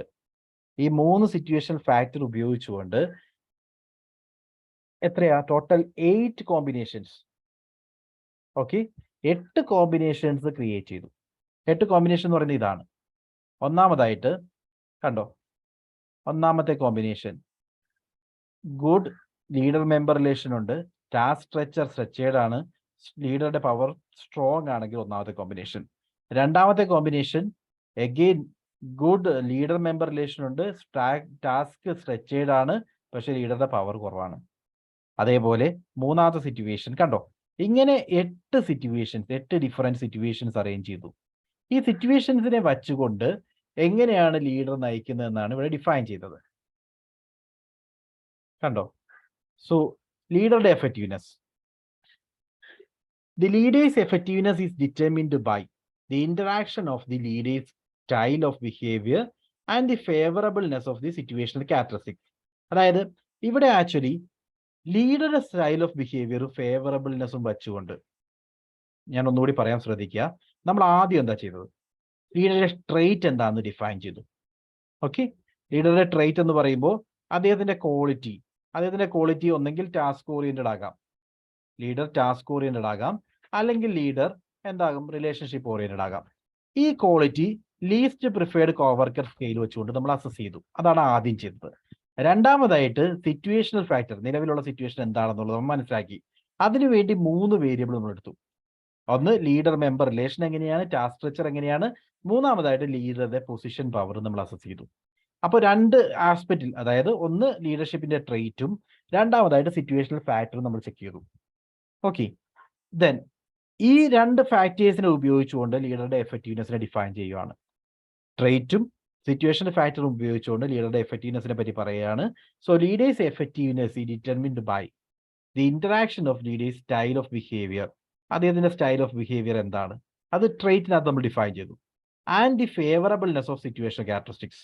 സിറ്റുവേഷണൽ ഫാക്ടർ നിലവിൽ എത്രമാത്രം അദ്ദേഹത്തിന്റെ സ്റ്റൈലിനെ സ്യൂട്ട് ചെയ്യുന്നുണ്ടെങ്കിൽ ഇഫക്റ്റീവ്നെസ് ഉണ്ടാവും, സ്യൂട്ട് ചെയ്യുന്നില്ലെങ്കിൽ ഇഫക്റ്റീവ്നെസ് ഉണ്ടാവില്ല.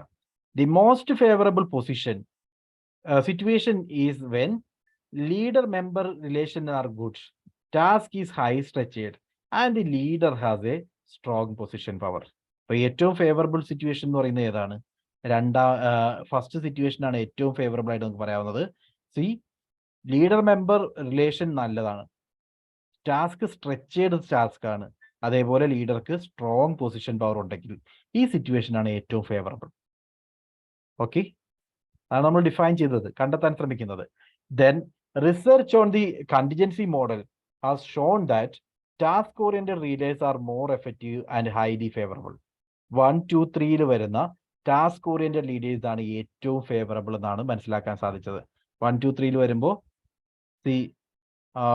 സ്ട്രക്ചർ എല്ലാം പ്രോപ്പർലി ഡിഫൈൻഡ് ആണ്. ഈ 1, 2, 3 വരുന്നവർ ടാസ്ക് ഓറിയന്റഡ് ആണ്. അവർ എപ്പോഴും നല്ല ഫേവറബിൾ ലീഡേഴ്സ് ആയിരിക്കും. Whereas and highly unfavourable situation എന്ന് പറയുന്നത് 7, 8 വരുന്നതാണ്. Whereas relationship oriented leaders are more effective in situations of intermediate favourableness. Relationship oriented ആണെങ്കിൽ 4, 5, 6 സിറ്റുവേഷനിലായിരിക്കും അവർ കൂടുതൽ. 4, 5, 6 സിറ്റുവേഷനിലായിരിക്കും റിലേഷൻഷിപ്പ് ഓറിയന്റഡ് ലീഡേഴ്സ് കൂടുതൽ എഫക്റ്റീവ് ആകുന്നത്. Okay, so task oriented leader ആണെങ്കിൽ 1, 2, 3 ആയിരിക്കും അവർക്ക് ഫേവറബിൾ ആയിട്ടുള്ള സിറ്റുവേഷൻ. റിലേഷൻഷിപ്പ് ഓറിയന്റഡ് ലീഡേഴ്സ് ആണെങ്കിൽ 4, 5, 6 ആയിരിക്കും അവർക്ക് ഫേവറബിൾ ആയിട്ടുള്ള സിറ്റുവേഷൻ. ആൻഡ് ഏറ്റവും അൺഫേവറബിൾ ആയിട്ടുള്ള സിറ്റുവേഷൻ എന്ന് പറയുന്നത് 7 and 8 ആണ്. 7 and 8 നിങ്ങൾ നോക്കിയാൽ മനസ്സിലാവും. ലീഡർ മെമ്പർ റിലേഷൻഷിപ്പ് നല്ലതല്ല, പൂവർ ആണ്. ടാസ്ക് സ്ട്രക്ചർ അൺസ്ട്രക്ചേർഡ് ആണ്. ആൻഡ് ലീഡറുടെ പവർ മാത്രം സ്ട്രോങ് ആണ്. ഓതോറിറ്റേറിയൻ സ്റ്റൈലിലേക്ക് പോകും. അതേപോലെ ലീഡർ മെമ്പർ എക്സ്ചേഞ്ച് പൂവർ ആണ്, ടാസ്ക് അൺസ്ട്രക്ചേർഡ് ആണ്, ലീഡർക്ക് പവറും ഇല്ല, വളരെ മോശമായിട്ട് ഒരു ലേസി ഫെയർ സ്റ്റൈലിലേക്ക് പോകും. ഓക്കെ, ഇതാണ് സിറ്റുവേഷണൽ ഫാക്ടേഴ്സ് ഒക്കെ വെച്ചുകൊണ്ട് നമ്മളുടെ ഫീൽഡേഴ്സ് കണ്ടിജൻസി മോഡൽ പറയുന്നത്. Okay, so Fielder also suggested that leader may act differently in different situations. ഓരോ സിറ്റുവേഷൻ അനുസരിച്ച് ലീഡർ അതിനനുസരിച്ച് ആക്ട് ചെയ്യണം.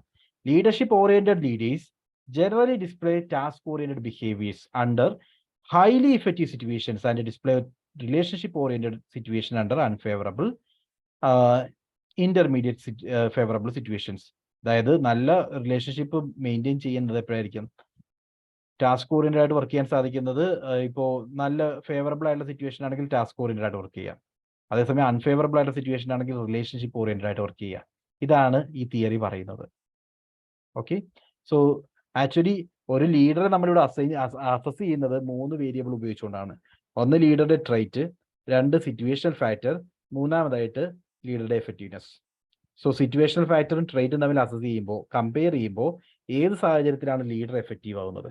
ലീഡർ എഫക്റ്റീവ് ആകുന്നത് 1, 2, 3 സാഹചര്യങ്ങളിൽ ടാസ്ക് ഓറിയന്റഡ് ലീഡർ ആണെങ്കിൽ എഫക്റ്റീവ് ആയിരിക്കും. അതേസമയം 4, 5, 6 സിറ്റുവേഷൻസിൽ റിലേഷൻഷിപ്പ് ഓറിയന്റഡ് ലീഡർ ആണെങ്കിൽ എഫക്റ്റീവ് ആയിരിക്കും. ഇത് രണ്ടും മാച്ച് ചെയ്യാത്ത സിറ്റുവേഷൻ ആണ് 7 and 8. ഏറ്റവും മോശം സിറ്റുവേഷൻ എന്ന് പറയുന്നത് 7 and 8 ആണ്. So that's all about the theory. I hope you got it. ഒരു തവണ നിങ്ങൾ വായിച്ചു നോക്കണം. ഫീൽഡേഴ്സ് കണ്ടിജൻസി തിയറി ക്ലിയർ ആണോ?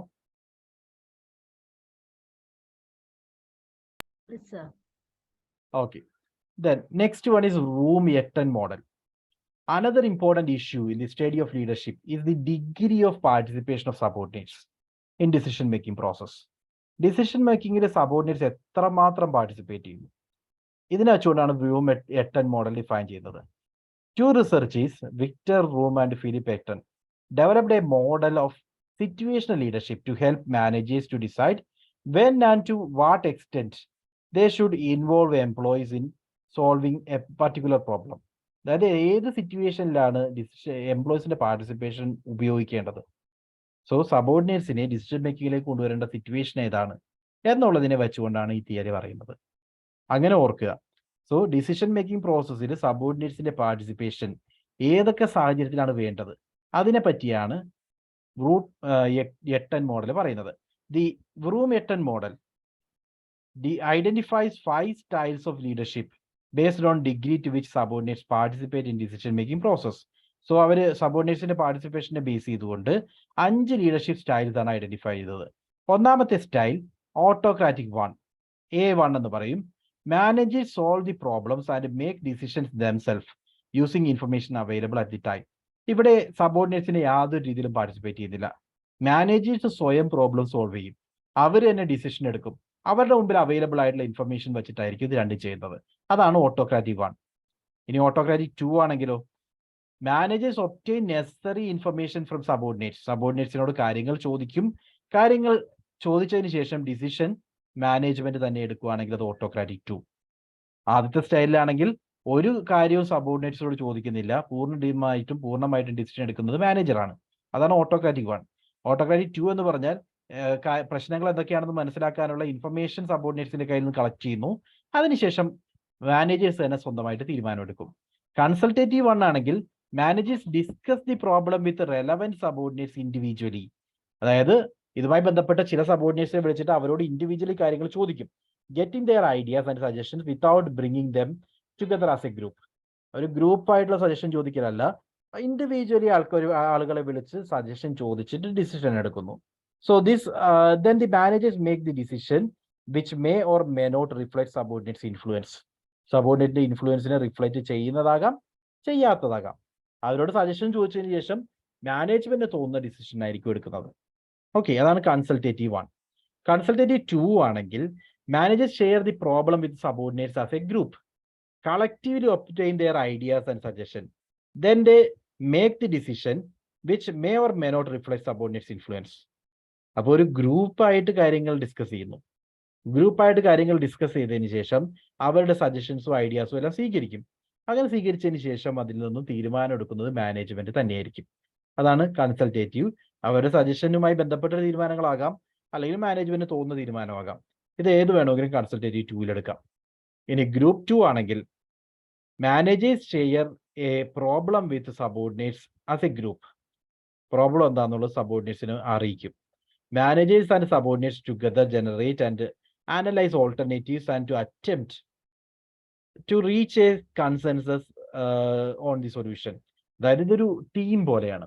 മാനേജേഴ്സ് സബോർഡിനേറ്റ്സിനെ വിളിച്ച് ഇന്നതൊക്കെയാണ് നമ്മൾ ഫേസ് ചെയ്യുന്ന പ്രോബ്ലം, നമുക്ക് ഇവിടെ നിന്നൊരു സൊല്യൂഷൻ കണ്ടെത്തണം എന്ന് തീരുമാനിക്കുകയാണെങ്കിൽ അവരെല്ലാം അതിനകത്ത് ഡിസ്കഷൻ നടത്തുന്നു. അൾട്ടിമേറ്റ്ലി ഇവരെല്ലാവർക്കും ഒരുമിച്ച് കണ്ടെത്തുന്ന ഒരു സൊല്യൂഷൻ ആയിരിക്കും തീരുമാനിക്കുന്നത്. So managers do not try to get the group to adopt the managers own preferred solution. Manager എടുക്കുന്ന തീരുമാനമല്ല, ഇവിടെ ആ ഗ്രൂപ്പ് പൂർണ്ണമായിട്ടും ഏത് തീരുമാനത്തിലേക്കാണോ എടുത്തിരിക്കുന്നത് അത് മാനേജർ അക്സെപ്റ്റ് ചെയ്യും. So they accept and implement any solution that has the support of the entire group. എല്ലാവരും ചേർന്ന് എടുത്തിരിക്കുന്ന സൊല്യൂഷൻ എന്താണോ അതായിരിക്കും ഇവിടെ മാനേജർ എടുക്കുന്നത്. സോ 4 മോഡലുകൾ നമ്മൾ പറഞ്ഞു. ഓട്ടോക്രാറ്റിക് 1 ആണെങ്കിൽ, റിമെമ്പർ ലൈക്ക് ദിസ്, ഓട്ടോക്രാറ്റിക് 1 ആണെങ്കിൽ പ്രോബ്ലം എന്താണെന്ന് മനസ്സിലാക്കുന്നതും അതിൽ ഡിസിഷൻ എടുക്കുന്നതും മാനേജ്മെന്റ് തനിയായിരിക്കും. ഓട്ടോക്രാറ്റിക് 2 ആണെങ്കിൽ പ്രോബ്ലവുമായി ബന്ധപ്പെട്ട ഇൻഫർമേഷൻ സബോർഡിനേറ്റ്സിനെ കളക്ട് ചെയ്യുന്നു, ഡിസിഷൻ മാനേജ്മെന്റ് എടുക്കുന്നു. കൺസൾട്ടേറ്റീവ് ആണെങ്കിൽ ഓരോ സബോർഡിനേറ്റ്സിനെ ഇൻഡിവിജ്വലി വിളിച്ച് പ്രോബ്ലവുമായി ബന്ധപ്പെട്ട ഒരു ഡിസ്കഷൻസ് നടത്തും, ഫൈനലി ഡിസിഷൻ എടുക്കുന്നത് മാനേജ്മെന്റ് തന്നെയായിരിക്കും. കൺസൾട്ടേറ്റീവ് 2 ആണെങ്കിൽ ഇവിടെ ഗ്രൂപ്പായിട്ട് അവരെ വിളിച്ചിട്ട്, സബോർഡിനേറ്റ്സിനെ വിളിച്ചിട്ട് അവരുടെ ഐഡിയാസ് എല്ലാം കളക്ട് ചെയ്യും, തീരുമാനം എടുക്കുന്നത് മാനേജ്മെന്റ് തന്നെയായിരിക്കും.